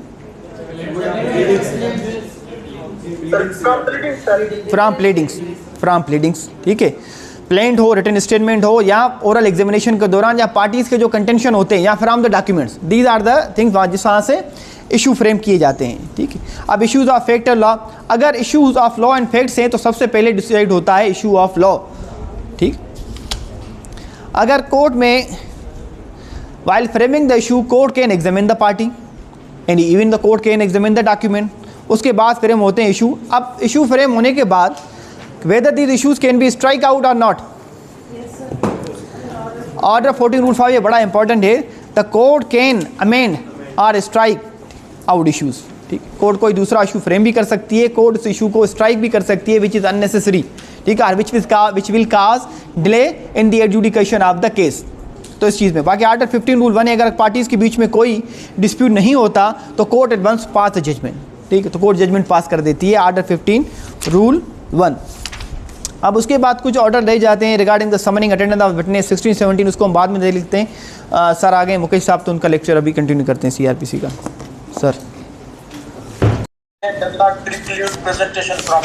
हाँ, if it is regarding the same cause of action, अगर इन्हें बता लैंग्वेज पढ़ंदो न, ऑर्डर 7 रूल 13 में मां जॾहिं पढ़ाया पोइ उन वक़्तु मां ॿुधायो त लास्ट लफ़्ज़ अगर तव्हां ॾिसंदव, अगर प्लेंट रिजेक्ट थी थिए ऑर्डर 7 रूल 11 क्लॉज ए में, ठीकु आहे, त सब्सिक्वेंटली अगर प्लेंट में रिजेक्ट थियण खां पोइ साॻियो ई प्लेंटिफ पंहिंजे फैक्ट्स खे अमेंड करे या जेके नेसेसरी फैक्ट्स आहिनि for constituting a cause of action करे थो अचे, त then he can file a fresh plaint before the same court. पर अगर उहो सूट बार्ड बाय लॉ आहे, जंहिंमें हिकिड़ी एक्सेप्शन आहे कि अगर बार्ड बाय लॉ आहे त subsequently you can not file the suit before the same court. अगर तव्हांजी बार्ड बाय लॉ में प्लेंट रिजेक्ट थी वई त तव्हांखे हुनखे चैलेंज करिणो आहे before the appellate or revisional forum, ये इन जे मुतालिक़ आहे। काज़ ऑफ एक्शन जे बारे में जेका शइ उन पहिरें प्लेट में लिखी आहे उन्हीं खां बाद में बैकआउट करे सघे थो सर? न, बैकआउट जी ॻाल्हि आहे न, बैकआउट जी ॻाल्हि आहे। ॾिसो, तव्हां को अगरि सूट फाइल कयो था, सूट फाइल करण जे वक़्तु तव्हां फैक्ट्स लिखो था regarding the execution of an agreement expect performance of contract, ठीकु आहे, ऐं उन सूट में जंहिं पार्टी जे ख़िलाफ़ु तव्हां सूट फाइल कयो, ठीकु, या जंहिं प्रॉपर्टी जे मुतालिक़ तव्हां सूट फाइल कयो, उन जे बारे में जेके नेसेसरी इंग्रीडियंट्स आहिनि कॉन्ट्रैक्ट जा तव्हां नथा लिखो, त जंहिंजी बुनियाद ते तव्हांजो काज़ ऑफ एक्शन एक्रू थिए थो, या उन जी प्रॉपर्टी जे मुतालिक़ जेको तव्हां सूट फाइल कयो था, if you are not attaching the copy of such contract, ऐं कोर्ट चवे थी तव्हांखे काज़ ऑफ एक्शन ई कोन्हे, कॉन्ट्रैक्ट त तव्हां वटि कॉपी कोन्हे का, तव्हां कीअं केस फाइल कयो आहे। For instance there are multiple examples. ऐं कोर्ट तव्हांजी प्लेन रिजेक्ट करे थी छॾे, उन केस में subsequently if you found the copy of the contract, ठीकु आहे, जेको तव्हां वटि न हो हली सूट फाइल करण में लॻायो था ऐं तव्हां अची सूट फाइल कयो था before the same court and you constitute your cause of action, त पोइ तव्हां साॻी कोर्ट में फाइल करे सघो था, otherwise you can not file the suit. पर हिन में हिकिड़ी एक्सेप्शन हूंदी आहे, सिर्फ़ु order 7 clause order 7 rule 11 clause D G, त अगरि बाउंड बाय लॉ हूंदो आहे तव्हां नथा करे सघो। बाक़ी जेके बि टे डिफेक्ट्स आहिनि, आर्डर 7 रूल 11 क्लॉज ए हुजे, काज़ ऑफ एक्शन जो हुजे, अंडर वैल्यू हुजे, प्रॉपर स्टिम ड्यूटी न हुजे, अगरि तव्हां उन्हनि शयुनि खे रेक्टिफाई करे अचो था त आर्डर 7 रूल 13 में तव्हां ॿीहर फाइल करे सघो था before the same court, you can file a fresh plaint, otherwise you can not you can do that, ठीकु आहे। पोइ तव्हांखे ईअं कंदो आर्डर खे चैलेंज करिणो पवंदो आहे अगरि बाउंड बाय लॉ हूंदो आहे त। सर न रेस ड्यूटी कटा ॾिसो, रेस ड्यूटी केटा इन शइ में अप्लाई नथो थी सघे न, त तव्हां चओ त अगरि काज़ हिकिड़ी शइ मेरिट ते डिसाइड ई कोन थी आहे, ठीकु आहे, ऐं तव्हांजो काज़ ऑफ एक्शन कॉन्स्टिट्यूट ई कोन थियो आहे, सिंपली कोर्ट प्लेन रिजेक्ट थी करे त तव्हांजी कोर्ट फी न लॻल, इन में छा रेस ड्यूटी कटा थींदी?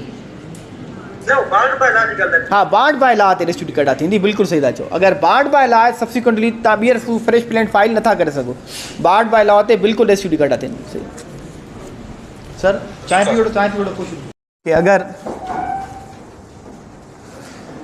If the parties are not at issue, oral examination हो गई, आर्डर 10 रूल 2 की कोर्ट ने एग्जामिन कर लिया दोनों पार्टीज़ को, डॉक्यूमेंट्स भी देख लिए और कोर्ट ने ये कंक्लूड किया कि these parties are not at issue. अगर दोनों पार्टी एक सूट जो सूट कंटेस्ट कर रही है रिगार्डिंग द प्रॉपर्टीज, वो प्रॉपर्टीज डिफरेंट है दोनों की, ठीक है, तो there no issue at all, तो पार्टी एडवांस कोर्ट जो है एडवांस जजमेंट पास कर देती है, ठीक। अच्छा, इसके अलावा अगर कोर्ट देखे कि कोई पार्टी एविडेंस प्रोड्यूस नहीं कर रही इन इस फेवर, तब भी कोर्ट जो है जजमेंट पास कर देती है आर्डर 14 रूल 4 में, रूल 7 वो तो आर्डर 17 पे हम आ जाते हैं, रूल 3 पे वो दूसरी चीज़ है। अब हम समन्स पे आते हैं। अब ये जो ऑर्डर 16 है समन्स का और जो ऑर्डर 5 हमने पढ़ा CPC का, सेम रूल्स अप्लाई होते हैं regarding the service of the summons, ठीक।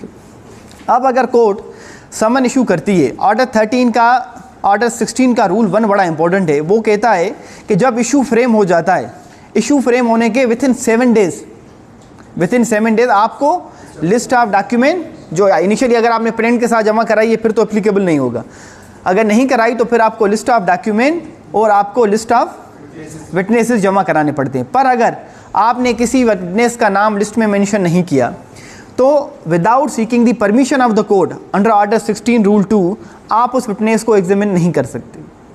तो ये बड़ी इंपॉर्टेंट चीज़ होती है कि इश्यूज़ के बाद आप विथिन 7 डेज ये सारी चीज़ें जमा करवा दें। अब ये चीज़ हालांकि प्रैक्टिस में नहीं है ऑर्डर 16 रूल 2 कि जब आप कोर्ट जो है विटनेसेस के लिए समन इशू करती है उस टाइम हमें कॉस्ट जमा करवानी पड़ती है before the court, sufficient cost जो अगर कोर्ट कहे कि विटनेस आएगा, विटनेस एविडेंस देगा तो आप उसके लिए कॉस्ट जमा करवाएंगे। हालांकि ये हमारे यहाँ प्रैक्टिस में नहीं होती क्योंकि प्लेंटिफ जो है वो खुद विटनेस को प्रोड्यूस करता है, डिफेंडेंट विटनेसेस को खुद ही ले आते हैं, ठीक। अगर कोई विटनेस ना आए तो कोर्ट उनके लिए जब समन्स निकालती है तो पार्टी को डायरेक्शन देती है कि आप कोर्ट में कॉस्ट जमा करवाएं।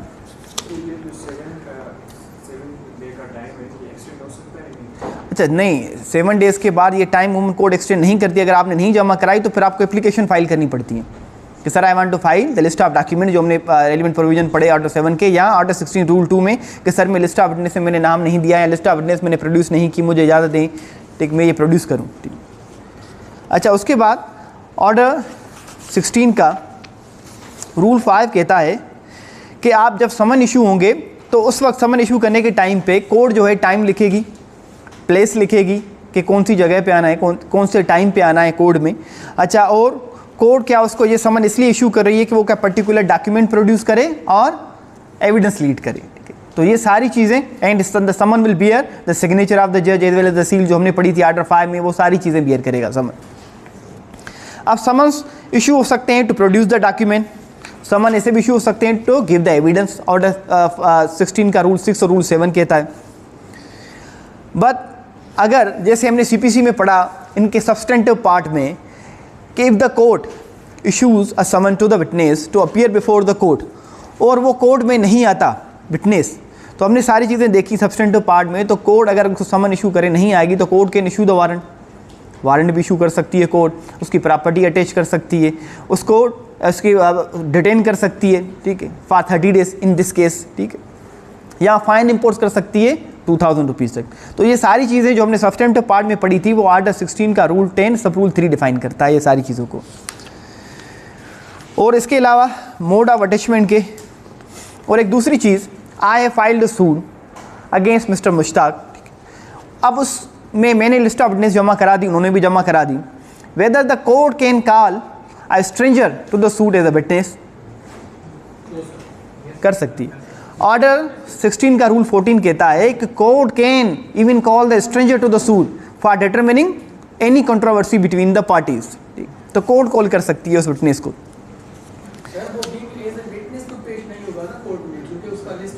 नहीं, देखिए ना, ये जो लिस्ट में नाम देना ये रूल आपके ऊपर अप्लाई करता है, ये कोर्ट के ऊपर अप्लाई नहीं करता। बीइंग अ प्लेंटिफ और defendant you have to submit the list of witness, उसमें आपको विटनेसेस के नाम मेंशन करने। If you are not mentioning the list of the witness तो उसके बाद आप आर्टिकल 16 रूल 2 की एप्लीकेशन लगाते हैं कि सर मुझे परमिट किया जाए कि मैं फला विटनेस को कोर्ट में प्रोड्यूस करूं for evidence for certain reason or due to sufficient reason I couldn't mention the name of such witness in the list of witness. पर ये जो बात कर रहे हैं आर्टिकल 16 रूल 14 की, तो court can call a stranger, court को तो इख्तियार है ना, कॉल कर सकती है। जैसे हम सीआरपीसी में पढ़ते हैं सेक्शन 540 में कोर्ट किसी विटनेस को भी कॉल कर सकती है। लाइक इसमें ऑर्डर 16 रूल 14 में court can even call a stranger to the suit, ठीक, for determining the controversy between the parties, कर सकती है कॉल। अच्छा, उसके अलावा एक प्रोविजन है ऑर्डर 17 देखें। ऑर्डर 17 में सिर्फ दो चीज़ें इंपॉर्टेंट हैं। हम जो एडजमेंट देते हैं वो एडजमेंट का प्रोविज़न अगर आपसे इंटरव्यू में आ जाए या एमसीक्यूज़ में आ जाए, ठीक है, कि एडजमेंट आप देते हैं ऑर्डर 17 रूल 1 के तहत, ठीक है, you can seek adjournment from the court, ठीक है, on any ground which you will specifically mention in the adjournment application that I want to seek adjournment. अच्छा, today my counsel is not available, ठीक, यार my counsel is busy in other courts, जो भी reason हो, ठीक है, या जो प्लेंटिफ है आउट ऑफ सिटी है, he can not lead evidence before the court. अच्छा, कोर्ट को पावर है आर्टिकल 17 रूल 2 में कि आपके ऊपर कॉस्ट लगा सकती है जब आप एप्लीकेशन फाइल करते हैं फॉर एडजमेंट। अब एक सिचुएशन आती है, जैसे आपने कहा कि केस एविडेंस स्टेज पे आ गया, कोर्ट कंटिन्यूसली मुझे नोटिस किए जा रही है कि आप एविडेंस लीड करें, मैं आ रहा हूं पर मैं कोर्ट में एविडेंस लीड नहीं कर रहा, ठीक है। तो कोर्ट आर्टिकल 17 रूल 3 कहता है कि if continuous opportunity are given to the party and such party has failed to lead evidence in the court then the court can decide the case. आपने आर्टिकल 70 रूल 3 की judgement देखी होंगी, तकरीबन senior जज की कोर्ट में पास होती हैं, जिसमें प्लेंटिफ साइड एविडेंस लीड करने के लिए तैयार नहीं होती, वो एविडेंस लीड ही नहीं करती, ठीक है। तो इस केस में आर्टिकल 17 रूल 3 अथराइज करता है। ये बड़ा इंपॉर्टेंट प्रोविजन है कि कोर्ट जो है अगर कोई पार्टी एविडेंस लीड ना करे तो कोर्ट आर्टिकल 17 रूल 3 के तहत वो केस को डिसाइड कर सकती है। नहीं, वांट ऑफ जुरिस्डिक्शन नहीं ना, for want of evidence the party is not willing to lead evidence, the party is no interest in the case, in that case the court can decide the case. अब order 18 ये बड़ा important है। Order 18 define करता है hearing of the suit and examination of the witness.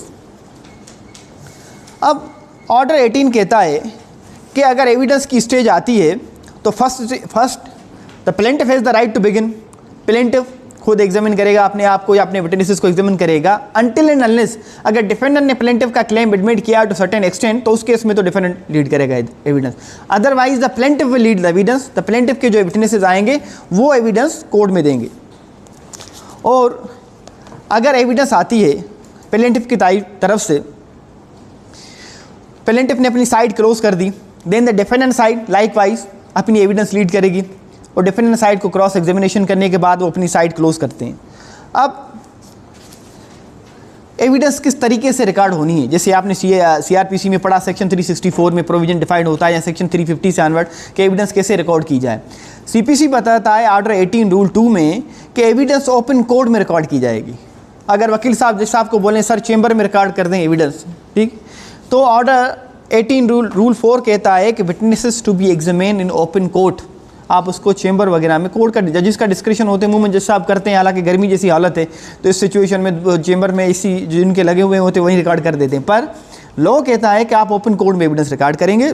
How evidence shall be taken, evidence record या तो जज साहब खुद एविडेंस ले या वो अपनी डिक्टेशन पे कोर्ट का कोई ऑफिसर हो उनको डिक्टेट करें वो एविडेंस ले, ठीक है।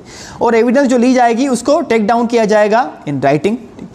एविडेंस जो ली जाएगी वो लैंग्वेज ऑफ द कोर्ट हो, उस लैंग्वेज में, और जो एविडेंस ली जाएगी वो नैरेटिव फॉर्म में होगी, क्वेश्चन एंड आंसर्स की फॉर्म में एविडेंस कभी नहीं ली जाती अनटिल एंड अनलेस सिर्फ कोई पार्टी ऑब्जेक्शन करे, वो भी हम इसी ऑर्डर में देख लेते हैं, ठीक है। अच्छा, उसके बाद नैरेटिव फॉर्म में जब कोर्ट एविडेंस ले लेती है तो कोर्ट एविडेंस लेने के बाद वो रीड ओवर करती है to the witness who is giving evidence before the court. जैसे मुकेश साहब ने आपको एक मिसाल दिया कि कोई बंदा पश्तो में आया, उसने पश्तो में उसको इंग्लिश नहीं आती, उर्दू नहीं आती, आपने ट्रांसलेटर अपॉइंट कर दिया, ठीक है। तो जब आप उसकी एविडेंस रिकॉर्ड करते हैं इवन इन पश्तो लैंग्वेज, ठीक, करने के बाद उसने वो पश्तो में बयान दे रहा है, आप इंग्लिश में लिख रहे हैं एविडेंस कोड लैंग्वेज में, तो आपको फिर उसको वो पढ़ के बतानी भी है कि ये जो एविडेंस आपने दी थी, ठीक है, ये फला फला आपने एविडेंस दी है, ये हम आपको पढ़ के बता रहे हैं, कोई ऑब्जेक्शन है, करेक्शन है, इसमें आप मुझे बता दें। In the presence of the both lawyers court उसको फिर करेक्शन कर देती है। अच्छा, इसके अलावा ये आ गया इंटरप्रिटेशन ऑफ द एविडेंस, अगर लैंग्वेज कोई दूसरी एविडेंस में आके विटनेस स्टेटमेंट दे। अच्छा, उसके बाद जब एविडेंस हो जाती है तो जज मेमोरेंडम बनाता है। Memorandum when evidence not taken by the जज हिमसेल्फ, जब कोर्ट का कोई ऑफिसर एविडेंस रिकॉर्ड करे on the dictation of the जज, at the time the court जो है उस मेमोरेंडम बना देती है कि मेमोरेंडम के लिए जो रेलिवेंट प्रोविजन है ऑर्डर 18 रूल 18, वो memorandum shell be signed by the जज। उसमें कोर्ट मेंशन करती है कि जैसे स्टेटमेंट ऑफ अक्यूज आपने देखा होगा, स्टेटमेंट पे सर्टिफिकेट बनता है इन द बात, लास्ट में एक कोर्ट लिखती है कि this is to certify that the accused so and so has made statement before this honourable court, जो भी चीज़ें, ठीक है। अच्छा, उसमें उन्होंने डिनाई किया, जो भी किया उसको पढ़ के बताया, ठीक है, उसको ट्रांसलेशन की and it bears my signature. जिस तरीके से भी स्टेटमेंट होता है प्रॉपर प्रोफार्मा में, कोर्ट इस तरीके से एक मेमोरेंडम बनाती है हर विटनेस का जिसकी एविडेंस दी जाती है और वो साइन होता है बाय द जज। अच्छा, ऑर्डर 8 रूल 9 वही बात करती है कि वेन एविडेंस में बी टेकन इंग्लिश, कब इंग्लिश में ली जाएगी। अच्छा, ऑर्डर 18 रूल 10 कहता है, ये बड़ा इंपॉर्टेंट है, वेन एनी पर्टिकुलर क्वेश्चन में बी टेक डाउन। अगर कोर्ट देखे, क्योंकि जनरल हमने पढ़ा कि एविडेंस जो होगी वो नैरेटिव फॉर्म में होगी, ऑर्डर 18 रूल 5 कहता है, पर कोर्ट को डिस्क्रिप्शन है, court has the power under order 18 rule 10 अगर कोई पर्टिकुलर क्वेश्चन है उसको उसी क्वेश्चन की फॉर्म में एविडेंस में मेंशन किया जाए तो कोर्ट कर सकती है इसको क्वेश्चन के फॉर्म में। उसके बाद जब कोर्ट उसको टेक डाउन करेगी एनी पर्टिकुलर क्वेश्चन, तो उसके ऊपर कोई ऑब्जेक्शन आता है तो कोर्ट वो नोट करेगी, या उसका आंसर जो आएगा कोर्ट वो नोट करेगी। पर अगर मैं being a counsel of the defendant plaintiff से कोई क्वेश्चन पूछता हूँ, प्लेंटिफ के विटनेस से कोई क्वेश्चन पूछता हूँ, ठीक है, और प्लेंटिफ के काउंसिल की हैसियत से डिफेंडेंट का काउंसिल उठ के ऑब्जेक्शन करता है, sir this question is scandalous, sir this is a relevant question, जो अमूमन होता है क्रॉस में, ठीक। तो इस सिचुएशन में कोर्ट आइदर तो वो जो ऑब्जेक्शन है सस्टेन करे, ठीक है, या ओवररूल करे, पर जो होगी ऑब्जेक्शन रेज किया जाएगा तो कोर्ट उस क्वेश्चन को मेंशन करेगी, उसके ऊपर जो आंसर आया या ऑब्जेक्शन होगा उसको मेंशन करेगी, उसके ऊपर जो आंसर आता है उसको मेंशन करेगी, और कोर्ट उस पर ऑर्डर करेगी whether this objection sustainable in the eyes of law, या इस ऑब्जेक्शन को ओवररूल किया जाए। तो इसके लिए ऑर्डर 18 रूल 11। अब इसके अलावा अगर आप देखते हैं एविडेंस होती है, witness while deposing before the court, ठीक, अपने काउंसिल को देख रहा होता है बार बार कि वो मुझे इशारा करे मैं हाँ बोलूँ या ना बोलूँ, ठीक। अच्छा, सिटी कोड में होता है तकरीबन, तो हाँ फिंगर्स पे देखें, तजुर्बेकार बंदे, तो उस पर ऑर्डर 18 रूल 12 कहता है the court will record the demeanours, या उसका एरोगेंट एटीट्यूड है कोर्ट के साथ, ठीक है, या बदतमीजी कर रहा है किसी वकील साहब के साथ, या कोर्ट से मिसबिहेव कर रहा है, तो वो कोर्ट जो सारी डिमिनर्स होंगे, उसके गेस्चर्स होंगे, वो सारी चीज़ें रिकॉर्ड करेगी एविडेंस में। ये क्रिमिनल लॉ में भी होता है, ये सिविल लॉ में भी होता है, दोनों चीज़ों में होती है। अब अगर कोई केस जिसकी अपील होनी है उसके लिए तो ये लाजमी है कि कोर्ट एट लेंथ पूरी एविडेंस रिकॉर्ड करेगी जैसे नैरेटिव फॉर्म में वो दे रहा है। पर अगर कोई अपील नहीं होनी तो कोर्ट कंसाइजली रिकॉर्ड कर देती है इसकी मेन जिस क्या है इस केस में इसकी एविडेंस का। वो नहीं, वो तो लॉ प्रोवाइड करता है ना, अगर किसी डिसीजन के खिलाफ अपील होनी है नहीं, स्मॉल कॉजेज में अपील होनी है कि नहीं केसेस में, फॉर इंस्टेंस मेन केसेस में अगर अपील होती है तो कोर्ट लेंथी एविडेंस रिकॉर्ड करती है, नैरेटिव फॉर्म में रिकॉर्ड करती है, फुल अपॉर्चुनिटी देती है, उससे मतलब डील कर रहा है। अच्छा, उसके बाद ये बड़ा इंपॉर्टेंट प्रोविज़न है ऑर्डर 18 रूल 17 का, कोर्ट में रिकॉल, अगर प्लेंटिफ आया, विटनेस आया, उसकी एविडेंस हो गई, एविडेंस होने के बाद कोर्ट समझती है कि इसकी एविडेंस दोबारा होनी चाहिए रिगार्डिंग सर्टेन पॉइंट, ठीक, तो कोर्ट इसको रिकॉल कर सकती है कि आप दोबारा आए एविडेंस दें, या कोर्ट रिकॉल करने के बाद उसको एग्जामिन कर सकती है, उससे कोई भी क्वेश्चन पूछ सकती है, जो 540 में CRPC की कोड करती है। अब एक उम्मन हम एप्लीकेशन लगाते हैं सिविल लॉ में for inspection of the place, ठीक है, सर इस घर की आप इंस्पेक्शन करा लें, ये घर तो मेरी पोजीशन में, झूठ बोल रहा है आपसे, इसकी पोजीशन में नहीं है, या सर प्रॉपर्टी का आप इंस्पेक्शन करा लें, देखें सर कब्जा हो गया इस प्रॉपर्टी के ऊपर, या सर प्रॉपर्टी के ऊपर कंस्ट्रक्शन हो रही है, इंक्रोचमेंट के बाद इसकी आप इंस्पेक्शन करा लें ताकि ये चीज़ रिकॉर्ड पे आ जाए और ये कोर्ट फाइल का हिस्सा बन जाए। सब्सिक्वेंटली अगर ये बोले कि 10 मरला हमने बिल्डिंग बना ली है तो हम कैसे बता सकेंगे कोर्ट की सर ये गलत स्टेटमेंट है।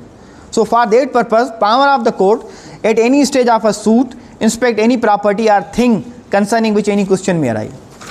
अब ऑर्डर 19 बड़ा प्रिसाइज है, उसमें सिर्फ 3 रूल हैं कि अगर कोर्ट चाहे कि कोई फैक्ट थ्रू एफिडेविट प्रूव होना चाहिए तो कोर्ट जो है ऑर्डर 19 रूल 1 में ये डायरेक्शन दे सकती है कि आप इस एविडेंस को ओरल फॉर्म में नहीं एफिडेविट की फॉर्म में दें, या अगर पार्टी चाहे तो वो एविडेंस दे सकती है कि सर ये बड़ी लेंथी एविडेंस है and it is not possible for a person to memorise all these contents and then to reproduce या replicate this statement before the honourable court, इसलिए मुझे इजाज़त दी जाए, I want to submit an affidavit before the court for leading my evidence. तो उसके लिए order 19 rule 2 की एप्लीकेशन आती है। अब ये भी आप देखेंगे प्रैक्टिस में ये एप्लीकेशन देने की ज़रूरत नहीं पड़ती, आप एफिडेविट ले जाएं, कोर्ट अलो कर देती है, सिविल केसेस में वो रिकॉर्ड पे आ जाता है। फिर अगर एफिडेविट देंगे then the court will call the witness, ठीक है, on the next date of hearing cross examination के लिए। क्रॉस एग्जामिनेशन की पूरी अपॉर्चुनिटी दी जाती है अदर साइड को और वो एफिडेविट की बुनियाद पे क्रॉस एग्जामिनेशन करता है, एफिडेविट या प्लेंट या नेक्चर जो भी है, पर वो क्रॉस एग्जामिनेशन करता है अदर साइड को। अब ऑर्डर 20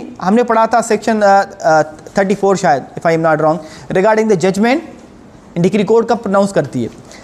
अब जब एविडेंस पूरी कंक्लूड हो गई, दोनों साइड ने एविडेंस में क्लोज कर दी, एविडेंस क्लोज की साइड क्लोज होने के बाद कोर्ट क्या करती है, विद इन 15 डेज आपके आर्गूमेंट सुनेगी, फाइनल आर्गूमेंट सुनेगी। वो ऑर्डर 20 रूल 1 कहता है, ठीक है, नॉट एक्सीडिंग 15 डेज। जब आर्गूमेंट सुन लिए तो फिर कोर्ट जजमेंट के लिए टाइम रखती है मैक्सिमम 30 दिन, 30 डेज। 30 दिन के अंदर कोर्ट जजमेंट, अगर 30 दिन के अंदर कोर्ट जजमेंट नहीं करती तो फिर कोर्ट क्या कर देती है, उस केस को दोबारा हियरिंग पे रख देती है फॉर फाइनल आर्गूमेंट्स, ठीक है, वो दोबारा सुन के फिर उसको रखेगी जजमेंट पे। 30 दिन के अंदर कोर्ट को ये लाजमन है कि जजमेंट अनाउंस करनी है। अब जो भी जजमेंट होगी such judgment shall be signed and dated by the जज, ठीक है, in the open court and advance. अच्छा, उसके बाद अगर जजमेंट में कोई एरर आया, कोई ओमिशन आई, कोई मिस्टेक आई तो उसकी करेक्शन आप 152 में करा सकते हैं, ठीक, 152 आप सिविल प्रोसीजर कोड में आप करा सकते हैं। अब जजमेंट के बारे में मैंने आपको बताया था कि जजमेंट, एक ये क्वेश्चन आया था, हमसे भी पूछा गया था और हमारी बैच में बहुत सारे वकीलों से पूछा गया था कि आप ये बताएं कि जजमेंट किस चीज़ की बुनियाद पे होती है ना, एविडेंस तो लीड करेंगे जाहिर सी आप। द जजमेंट हमेशा बेस करती है on the basis of issues या पॉइंट ऑफ डिटर्मिनेशन। जो जजमेंट में जज साहब बनाते हैं, ठीक है, वो इश्यूज़ को कॉपी पेस्ट कर देते हैं पॉइंट ऑफ डिटर्मिनेशन में। जजमेंट हमेशा की गया जज साहब करते हैं on the basis of point of determination, क्योंकि उन्हीं पॉइंट ऑफ डिटर्मिनेशन की बुनियाद पे आप एविडेंस लीड करते हैं, उन्हीं पॉइंट ऑफ डिटर्मिनेशन को जज साहब डिसाइड करते हैं अफर्मेटिव और नेगेटिव, उन्हीं पॉइंट ऑफ डिटर्मिनेशन की बुनियाद पे जज साहब जो डिसीजन देते हैं उसके रीजंस फॉलो होते हैं, ठीक। तो ऑर्डर ये 20 का रूल सब रूल 2 हम पढ़ देते हैं, रूल 4 का sub rule 2, the judgment of the other court shall contain a concise statement of the case, जो फैक्ट्स जज साहब लिखते हैं, the point for determination, the decision thereon in the reason for such decision. इसको note कर लें, ये बड़ा इंपॉर्टेंट है ये चीज़ MCQs के लिए और इंटरव्यू के लिए भी। और ऑर्डर 20 रूल 5 कहता है if the court is frame multiple issues or if there are many points for determination then each issue shall be decided separately। अब इस पर कुछ जजमेंट आ गई थी कि अगर इशू सेम नेचर के हैं तो जॉइंटली हो सकते हैं, अदरवाइज लॉ कहता है ऑर्डर 20 रूल 5 अगर इशूज हैव बीन फ्रेम्ड हुए तो court shall state it findings and decision with the reason therefor upon each separate issue. Separate issue पे कोर्ट की फाइंडिंग आना लाजमी है। और जो डिक्री पास होगी followed by the judgment it shall always be in agreement with the judgment, कभी भी डिक्री बियॉन्ड द जजमेंट नहीं होगी, ठीक है। वो ऑर्डर 20 रूल 6 कहता है कि कोर्ट जब भी जजमेंट अनाउंस करती है उसके बाद डिक्री आती है तो decree shall be in agreement with the judgment. Decree में क्या लिखते हैं, कभी देखिए आपने डिक्री?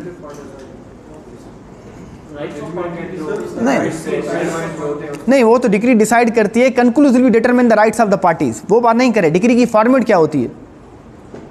वो शॉर्ट टर्म ऑर्डर होते हैं कि जो उसको कंसाइज करके बताया जाता है कि इसके हाथ में चीज़ चलेगी। हाँ, कंसाइज स्टेटमेंट ये जजमेंट का, ये बात सही है।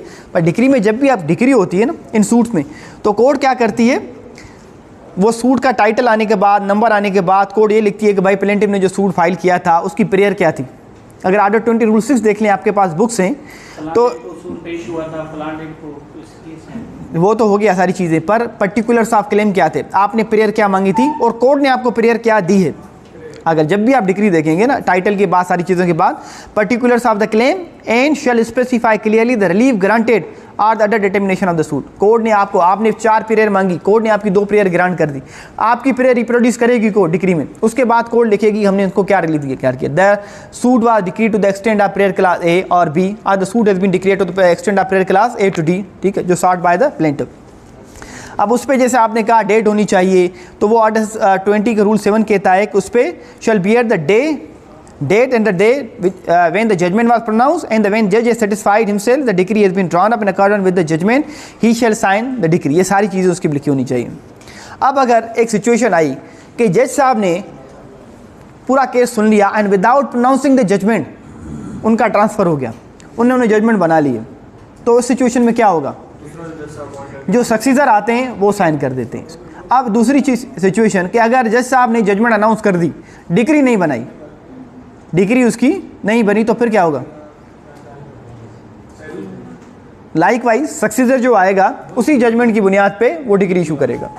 डिग्री विल, उस केस में भी decree will not go beyond the ambit of the judgment. अच्छा, उसके अलावा ऑर्डर 21 देखें आप।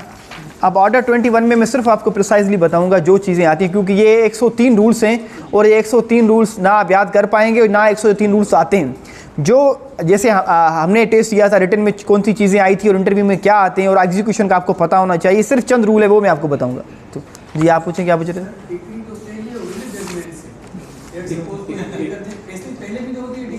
वो पार्टली प्रीलिमिनरी डिग्री होती है, प्रीलिमिनरी डिग्री होती है। हाँ हाँ जी जी।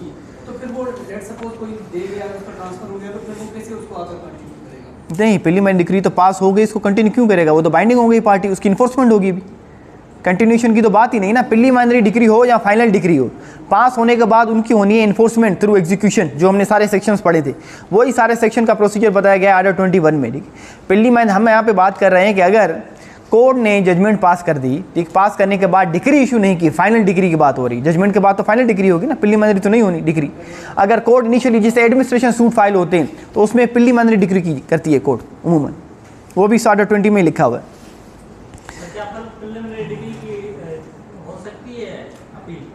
हो सकती है बिल्कुल, इवन ना प्रीलिमिनरी डिग्री को आपको चैलेंज करना है, अगर आप नहीं करते तो ये बात ध्यान में रख लें, subsequently you can not challenge the degree. हाँ, सेक्शन 97 जी जी बिल्कुल, सेक्शन 97 CPC, हाँ ये लाजमी कर सकते हैं आप, बिल्कुल करनी। अच्छा, उसके बाद डिग्री में अगर कोई सेटा फॉलो किया गया है तो वो आपको स्पेसिफिकली मेंशन करना है। अगर क्रॉस सूट है, 2 डिग्री पास हुई हैं तो कोर्ट डिडक्ट कर देगी, अमाउंट जो बचेगा वो डिग्री होल्डर को देगी, अगर एक अमाउंट ज़्यादा है दूसरे का अमाउंट कम है। लाइकवाइज जी, लाइकवाइज अगर सर्टिफाइड कॉपीज ऑफ जजमेंट होने के बाद आप एप्लीकेशन देते हैं आर्डर 20 रूल 20, ठीक है, ये हम तकरीबन लिखते हैं application for grant of certified true copy, हाँ, पर एलिमेंट प्रोविजन है आर्डर 20 रूल 20। अब आर्डर 21 जी, सेट ऑफ की केस में, सेट ऑफ वैसे अमूमन पूछा जाता है कि बैंकिंग केस में या सिविल सूट में क्या क्रॉस डिग्री पास हो सकती है? हो सकती है, ये लॉ कह रहा है कि बिल्कुल पास हो सकती है। जैसे ना आप देखें, मैंने आपको एग्जांपल दिया कि अगर सेट ऑफ डिफेंडेंट लेता है असर्टेन अमाउंट के मुतालिक, वो कह रहा है तो कोर्ट अगर डिग्री पास करेगी उस केस में तो एक ही डिग्री पास हो, क्योंकि सेट ऑफ हो रहा है उसका अमाउंट, पर उसकी प्रेयर लिखेगी, ठीक है। पर अगर फॉर इंस्टेंस अनसर्टेन अमाउंट है, मैं डैमेजेस मांग रहा हूँ, मैंने घर बेचा, ठीक है, एक हमारे पास केस आया था रिसेंटली, मैंने किसी को घर बेचा, वो जो मैंने घर बेचा उस एग्रीमेंट के थ्रू जिस बंदे को बेचा उसने डेमोलिश कर लिया। अब डेमोलिश करने के बाद उसने कहा कि मुझे प्रॉपर्टी आपकी नहीं चाहिए, वापस ले लो। उसने फाइल कर दिया, उसने मुझे पेमेंट की मेरे क्लाइंट को फॉर इंस्टेंस 10 मिलियन रुपीज़, ठीक, 1 करोड़ की, बकाया पैसे उसको देने थे 6 करोड़ रुपए। अब वो कह रहा है मुझे आपकी प्रॉपर्टी नहीं चाहिए, आप मुझे अपने पैसे वापस दे दें। अब जब मेरे क्लाइंट का घर डेमोलिश हुआ, उसने फाइल कर दिया सूट फॉर डैमेजेस। क्यों सूट फॉर डैमेजेस फाइल किया? कि अमाउंट असर्टेन नहीं था, क्लॉस कितने का हुआ है वो कोर्ट डिसाइड करेगी कितने का लॉस हुआ है, ठीक। अब उसने सूट फॉर डैमेजेस किया, अब कोर्ट जब डिग्री पास करेगी इन बोथ केसेस, ठीक है, this will B cross degrees, क्योंकि ऐसे तो नहीं हो सकता कि मैंने घर दिया, अगर मैं प्रूव करता हूं कि मेरा घर डेमोलिश हुआ है, then the court will grant me the damages. अच्छा, अगर कोर्ट मुझे वो कहता है कि मैं नहीं लेना चाहता, मेरी वजह से एग्रीमेंट की कंप्लायंस नहीं हुई क्योंकि I am bound by the terms and condition of the agreement, तो कोर्ट जब डिक्री पास करेगी तो उस वक्त डिक्री पास करने के टाइम पे कोर्ट जो है मुझे डायरेक्शन देगी भाई आप अमाउंट रिटर्न करें। अब ये जो क्रॉस डिक्रीज हो गई उसमें तो कोर्ट दोनों का हवाला देती है और आफ्टर डिडक्टिंग द अमाउंट जिसके पैसे बचते हैं उसको दे देगी। सर हम बात करते हैं ना कॉन्सिक्वेंशियल रिलीफ मांग रहे होते हैं, Consequential relief, हाँ। वो क्या मेंशन करना जरूरी होता है क्लेरिटी में? हाँ, ले ला। सब्सिक्वेंट स्टेज पे अगर बाद में पता चल जाता है कि इस कॉन्ट्रैक्ट की एक्चुअली परफॉर्मेंस नहीं हो सकती, हाँ, तो क्या सब्सिक्वेंट स्टेज वो तो सेक्शन 19 कहता है इस पर सिर्फ एक्ट का कि आपको लाजमन मेंशन करनी है कंपनसेशन के बारे में कि अगर आप कहते हैं कि मैं सूट फॉर परफॉर्मेंस फाइल कर रहा हूं और मैं स्पेसिफिकली कि मुझे अगर प्रॉपर्टी कोड नहीं देती तो इन अल्टरनेटिव कोड मुझे कंपनसेशन दे, वो तो लाजमी लिखना है आपने सेक्शन 19 का। अच्छा, अब आते हैं एग्जीक्यूशन पे। ऑर्डर 21 रूल 10 कहता है कि अगर कोई डिक्री पास हुई तो उस डिक्री की इन्फोर्समेंट के लिए आप कोड को अप्लाई कर सकते हैं for the execution of the decree. अब वो कोड जिसने डिक्री पास की है या जिसने दूसरी कोड को भेज दी, जैसे हमने पढ़ा था ट्रांसफर ऑफ डिक्री के मुतालिक, तो आप उस कोड को अप्लाई कर सकते हैं। अब एप्लीकेशन जो आप देंगे, एक चीज़ ध्यान में रखें बड़ी इंपॉर्टेंट है कि जब भी मनी डिक्री पास होगी उसमें आपको रिटन एप्लीकेशन एग्जीक्यूशन देने की ज़रूरत नहीं है। वो जब डिक्री पास होगी उसी वक्त आप जज साहब को ऑर्डर 21 रूल 11 सब रूल 1 कहता है, आप जज साहब को रिक्वेस्ट करेंगे कि सर ये जो मनी डिक्री पास की है इसकी आप एग्जीक्यूशन करवाएं, ठीक है, या इसको कस्टडी में ले लें, सर ये तो भाग जाएगा यहाँ से, तो उसके लिए आपको रिटन में एप्लीकेशन देने की ज़रूरत नहीं है, कोर्ट एग्जीक्यूट करा सकती है उसी को। पर अगर आप मनी डिक्री के अलावा कोई भी दूसरा केस है तो उसके लिए आपको रिटन एप्लीकेशन देनी पड़ेगी। ऑर्डर 21 रूल 1 रूल 11 सब रूल 2 रिटन एप्लीकेशन। अब उसका प्रोफार्मा दिया गया है। ऑर्डर 21 अगर किसी के पास बुक है तो देख लें, ऑर्डर 21 रूल 11 सब रूल 2 में कि जब आप एग्जीक्यूशन फाइल करेंगे तो वो टेबुलेटेड फॉर्म में फाइल होती है। देखिए आप टेबल बने हुए होते हैं, किसी ने अगर एग्जीक्यूशन कभी फाइल की होगी तो। अच्छा, उसके बाद टेबुलेटेड फॉर्म में आप क्या लिखते हैं, टाइटल लिखेंगे अपनी एग्जीक्यूशन का, कोड का नाम लिखेंगे, एग्जीक्यूशन का नंबर जिसमें सूट में फाइल कर रहे हैं, पार्टीज़ के नाम आने हैं, ठीक है। अच्छा, यहाँ डेट डिक्री कब अनाउंस हुई है, अपील उसके खिलाफ प्रेफर हुई है कि नहीं, अच्छा उसने पैसे आपको दिए हैं कि नहीं, अगर कुछ पैसे पेमेंट हुई है या नहीं हुई, या सेट ऑफ की कोई चीज़ है वो आपको सारी चीज़ें मेंशन करनी है, या प्रीवियस आपने कोई एग्जीक्यूशन की एप्लीकेशन फाइल की है या नहीं किया आपने एप्लीकेशन फाइल, या उसके ऊपर कोई आपको इंटरेस्ट था वो आपको मिला है या नहीं, जो सारा प्रोफार्मा दिया गया है, अमाउंट ऑफ कॉस्ट वगैरह, या आप अब ये सारी चीज़ें हो गई कि एग्जीक्यूशन एप्लीकेशन कैसे फाइल होनी चाहिए। अब होता है कि उस जो एग्जीक्यूशन एप्लीकेशन आप फाइल कर रहे हैं आप उसकी एग्जीक्यूशन थ्रू विच मोड, कौन से मोड के ज़रिए चाहते हैं, तो वो ऑर्डर 21 रूल 11 सब रूल 2 का क्लॉज जे कहता है कि अगर आप कहते हैं कि सर मेरी डिक्री हुई है for specific performance of the contract, वो नादिर साहब को बोले प्रॉपर्टी मेरे नाम पे म्यूटेड करके प्रॉपर्टी मुझे हैंड ओवर कर दे, तो by the delivery of any property specifically decreed, या अगर आप कहते हैं कि सर इस प्रॉपर्टी को अटैच करें और अटैचमेंट के ज़रिए मेरे जो पैसे हैं मुझे पैसे दे दें, तो कोर्ट प्रॉपर्टी को अटैच करेगी, ऑक्शन करेगी, सेल करेगी, पर वो आपको स्पेशली मेंशन करने हैं, वो आगे लिखे हुए ऑर्डर 21 रूल में सारे मोड्स, पर हम उनकी तरफ नहीं जाएंगे।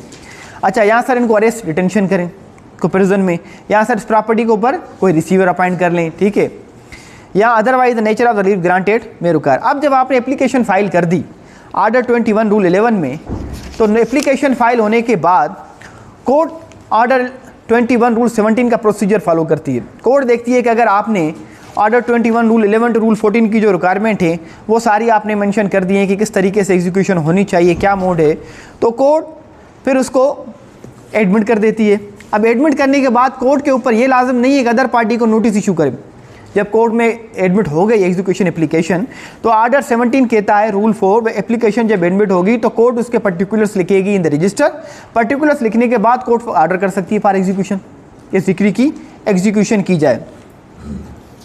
पर ऑर्डर 21 रूल 22 कहता है कि अगर कोर्ट समझे कि मेरे पास एग्जीक्यूशन एप्लीकेशन आ गई, अब वो एडमिट भी हो गई ऑर्डर 21 रूल 17 में, अब अदर साइड को कोर्ट नोटिस इशू करती है, show cause why this decree shall not be executed against you.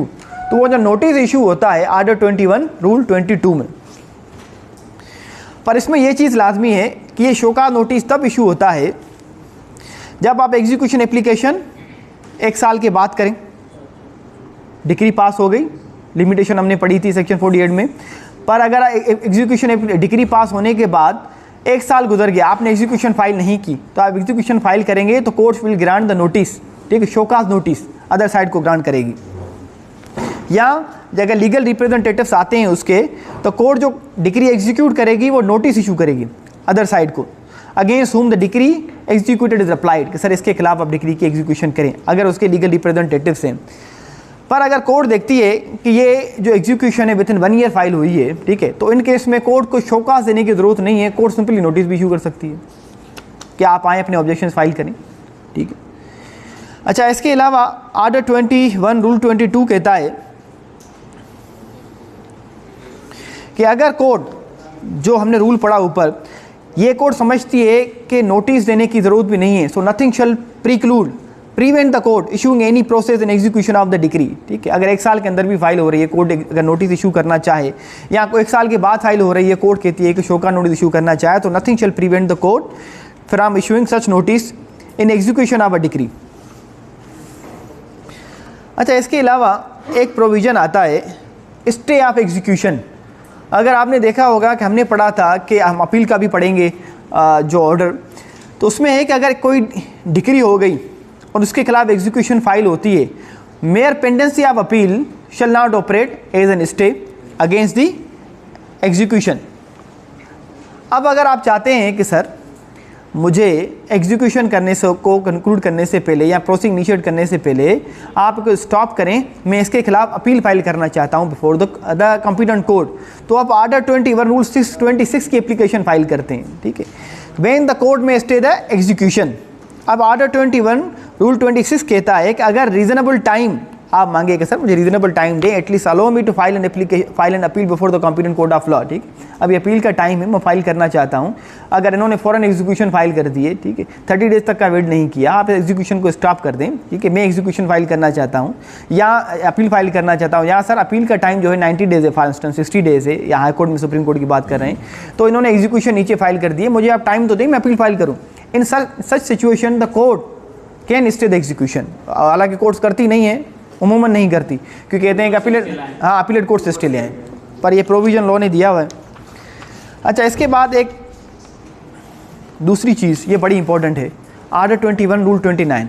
अगर एक डिक्री हुई, डिक्री होने के बाद एग्जीक्यूशन फाइल होती है, उन्हीं पार्टीज़ के बीच में उसी प्रॉपर्टी के मुतल्लिक कोई दूसरा सूट भी चल रहा है दूसरी कोर्ट में, तो अगर जब तक वो सूट डिसाइड नहीं होता, जिसमें नेचर ऑफ लीव डिफरेंट है, ठीक है, अगर जब तक वो सूट डिसाइड नहीं होता तब तक भी कोर्ट एग्जीक्यूट नहीं कर सकती। आर्डर 21 रूल 29 कहता है stay of execution pending suit between decree holder and judgment debtor. अगर कोर्ट देखे कि ये प्रॉपर्टी के मुतल्लिक की पार्टीज़ के बीच में, जैसे इन्होंने स्पेशल परफॉर्मेंस ऑफ कॉन्ट्रैक्ट कर दिए, वो दूसरा सूट डैमेजेस का तो अभी तक चल रहा है, ठीक है, या वो हो जाए, या ये जिसकी बुनियाद पे कह रहे हैं कि सर इनको पोजीशन ग्रांट की जाए, सर इनकी ओनरशिप का टाइटल ही डिस्प्यूटेड है, उसके मुताबिक मैंने सूट फाइल किया हुआ है, ये डिक्लेयर करें। ये नेगेटिव डिक्लेरेशन वैसे होती नहीं है, पर अगर कोई भी सूट पेंडिंग है regarding the same property between the same parties दूसरी कोर्ट में, पर रिलीफ उसमें दूसरा है, काज ऑफ एक्शन डिफरेंट है, ये नोट कर लें। काज ऑफ एक्शन सेम होगा फिर तो आप नहीं कर सकते, ठीक है, रेस जुडिकाटा की बार आ जाएगी, पर काज ऑफ एक्शन अगर डिफरेंट है तो फिर आप कर सकते, फिर एग्जीक्यूशन स्टे होती है जब तक वो सूट डिसाइड हो। वो सूट कोर्ट किसी भी पॉइंट पर डिसाइड कर ले, आर्डर 7 रूल 11 उसकी प्लेन जेट कर दे, रेस जुडिकाटा की बाहर आ रहे, सब जुडिस का इशू आ गया, जो भी आए, पर इस सिचुएशन में भी एग्जीक्यूशन स्टे हो जाती है। अच्छा, अब इसके बाद ये बड़ा इंपॉर्टेंट क्वेश्चन है, आर्डर 21 रूल 58। ये हमने जब 2016 में रिटर्न का एग्जाम दिया था तो ये क्वेश्चन तब आया था, डिफरेंशिएट करें आप सेक्शन 47 और आर्डर 21 रूल 58 के बीच में। इसमें डिफरेंस मेन समझ लें कि सेक्शन 47 की जो एप्लीकेशन होती है वो regarding the satisfaction discharge of the decree होती है, ठीक है ना, वो एग्जीक्यूशन में आप फाइल करते हैं, इसको कोर्ट हमने पढ़ा था कि सूट के तौर पे भी कंसीडर कर सकती है सारी चीज़ें, उसमें आप कोई भी ऑब्जेक्शन रेज कर सकते हैं regarding the execution and discharge of the decree. पर आर्डर 21 रूल 58 का जो डोमेन है वो बड़ा लिमिटेड है, ये रेड करता है only to the extent of attachment of the property, ये इससे बाहर नहीं जाता। आर्डर 21 रूल 58 ये कहता है कि कोर्ट जो है during the execution of the decree, अगर ऑब्जेक्शन, इसको हम कहते हैं ऑब्जेक्शंस, आर्डर 21 रूल 58 ऑब्जेक्शंस आ जाता है किसी क्लेमेंट का जो कहता है कि सर ये प्रॉपर्टी तो उसने मुझे बेच दी थी डिफेंडेंट ने, और मुझे तो पता ही नहीं था इसके मुताबिक ये प्रॉपर्टी इसने बेची है, या कोई भी इशू आ जाता है, ठीक है, तो कोर्ट उसकी इन्वेस्टिगेशन करती है।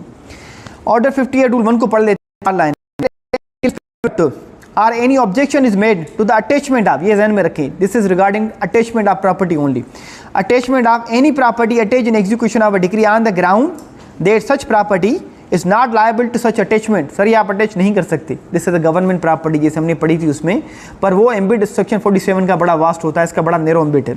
यहाँ सर ये प्रॉपर्टी मेरी है, ठीक है, मैंने परचेज की है। The court shall proceed to investigate the claim or objection with the like power is regard the examination of the claimant or the objector. फिर कोर्ट दोनों पार्टीज को एग्जामिन कर सकती है इस स्टेज पे, उनका ऑब्जेक्शन देख सकती है। And in all other aspects as if he was a party to the suit, कि जैसे वो जो ऑब्जेक्टर आया है इस स्टेज पे, like he is a party to the suit, तो कोर्ट उसको एग्जामिन कर सकती है। Provided there no such investigation shall be made where it appears to the court that the claim or objection has been designedly or unnecessary delayed. या आप उसको 1 साल के बाद फाइल कर रहे हैं, अटैचमेंट हो गई प्रॉपर्टी, 1 साल तक आप बैठे थे, आपको याद नहीं थी, अब आप आ गए हैं, तो उसमें लॉ कहता है कि आप नहीं कर सकते, ठीक है। ये एम्बिट है। या इसमें आर्डर 21 रूल 58 में कोर्ट जो है पोस्टपोन भी कर सकती है सेल को। अब इसके अलावा ऑर्डर 21 में कोई सिर्फ रूल्स जो हैं वो 97, 98, 99, 100 ये इंपॉर्टेंट है। इसमें ये आता है कि रेसिस्टेंस और obstruction to the possession of movable property. Last time हमने पढ़ा था कि अगर जजमेंट डेटर के खिलाफ डिक्री हो जाती है, डिक्री होने के बाद अगर जजमेंट डेटर जो है जी ऑर्डर 21 रूल 97, अगर प्रॉपर्टी के मुतालिक डिक्री हो गई कि इमूवेबल आपको पोजेशन देनी है इमूवेबल प्रॉपर्टी की, अगर उसमें रेसिस्टेंस आती है तो कोर्ट जो है एग्जीक्यूट करेगी, such call will decide such issue.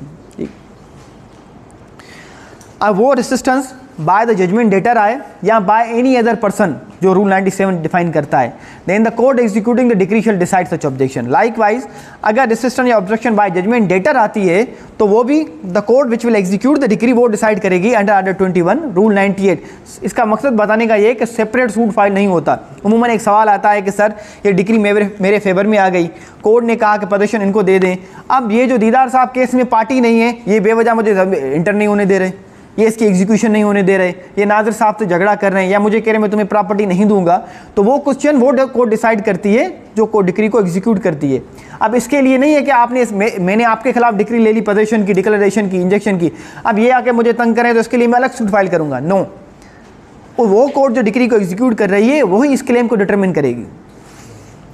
अच्छा, रेसिस्टेंस और ऑब्स्ट्रक्शन बाय बोना फिडे क्लेमेंट, अगर कहीं जैसे मैंने आपको एग्जांपल दिया कि प्रॉपर्टी अटैचमेंट के 1 साल के अंदर ही कोई बंदा आ गया कि सर ये प्रॉपर्टी तो डिफेंडर ने मुझे बेच दी थी, अच्छा बिफोर फाइलिंग द सूट बेच दी थी, ठीक है, तो ये प्रॉपर्टी अटैच नहीं हो सकती, तो कोर्ट उसका क्लेम डिसाइड करेगी कि क्या whether such property is liable to be attach, ठीक है, and the execution of the decree or not.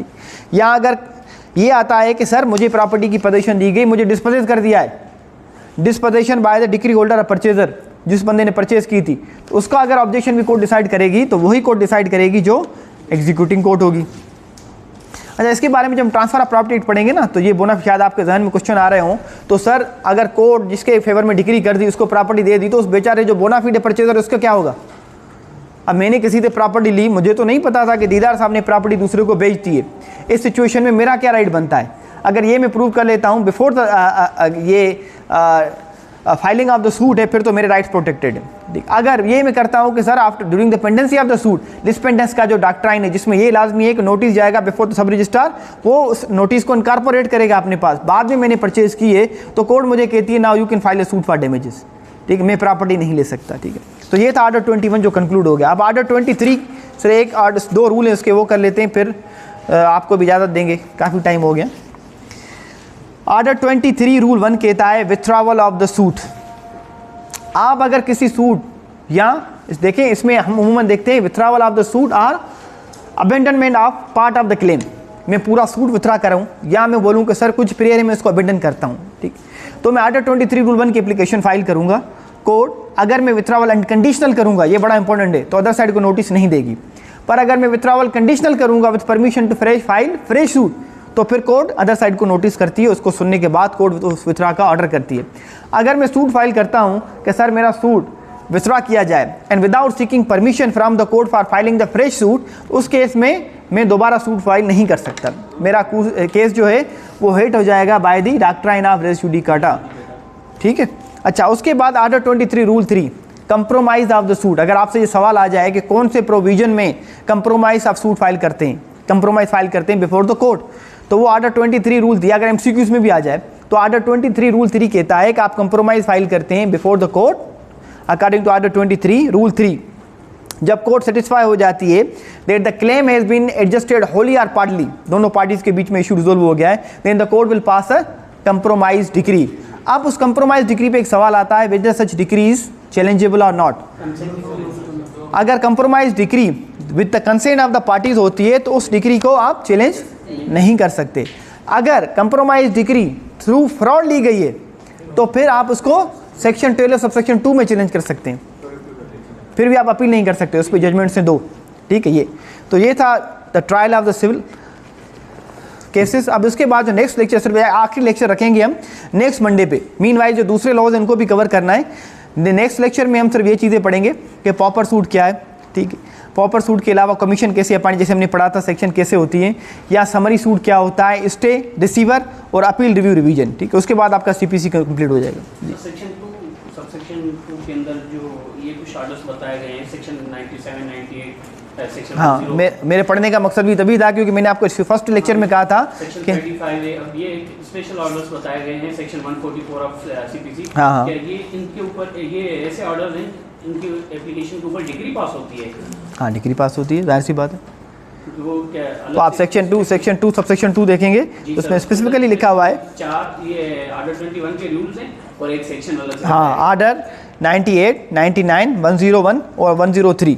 अच्छा, इनके मतलब ये है कि अगर को यहाँ कोर्ट प्लेन रिजेक्ट करती है, ठीक है, it shall be deemed to include rejection of plaint, तो उसको डिक्री तस्वर किया जाता है। अच्छा, ये अगर ऑर्डर हो जाए तो इस ऑर्डर के खिलाफ फिर एग्जीक्यूशन में अगर ये ऑर्डर हो भी जाता है तो फिर आप अपील फाइल कर सकते हैं। देखा, this shall be considered as decree. ठीक, थैंक यू।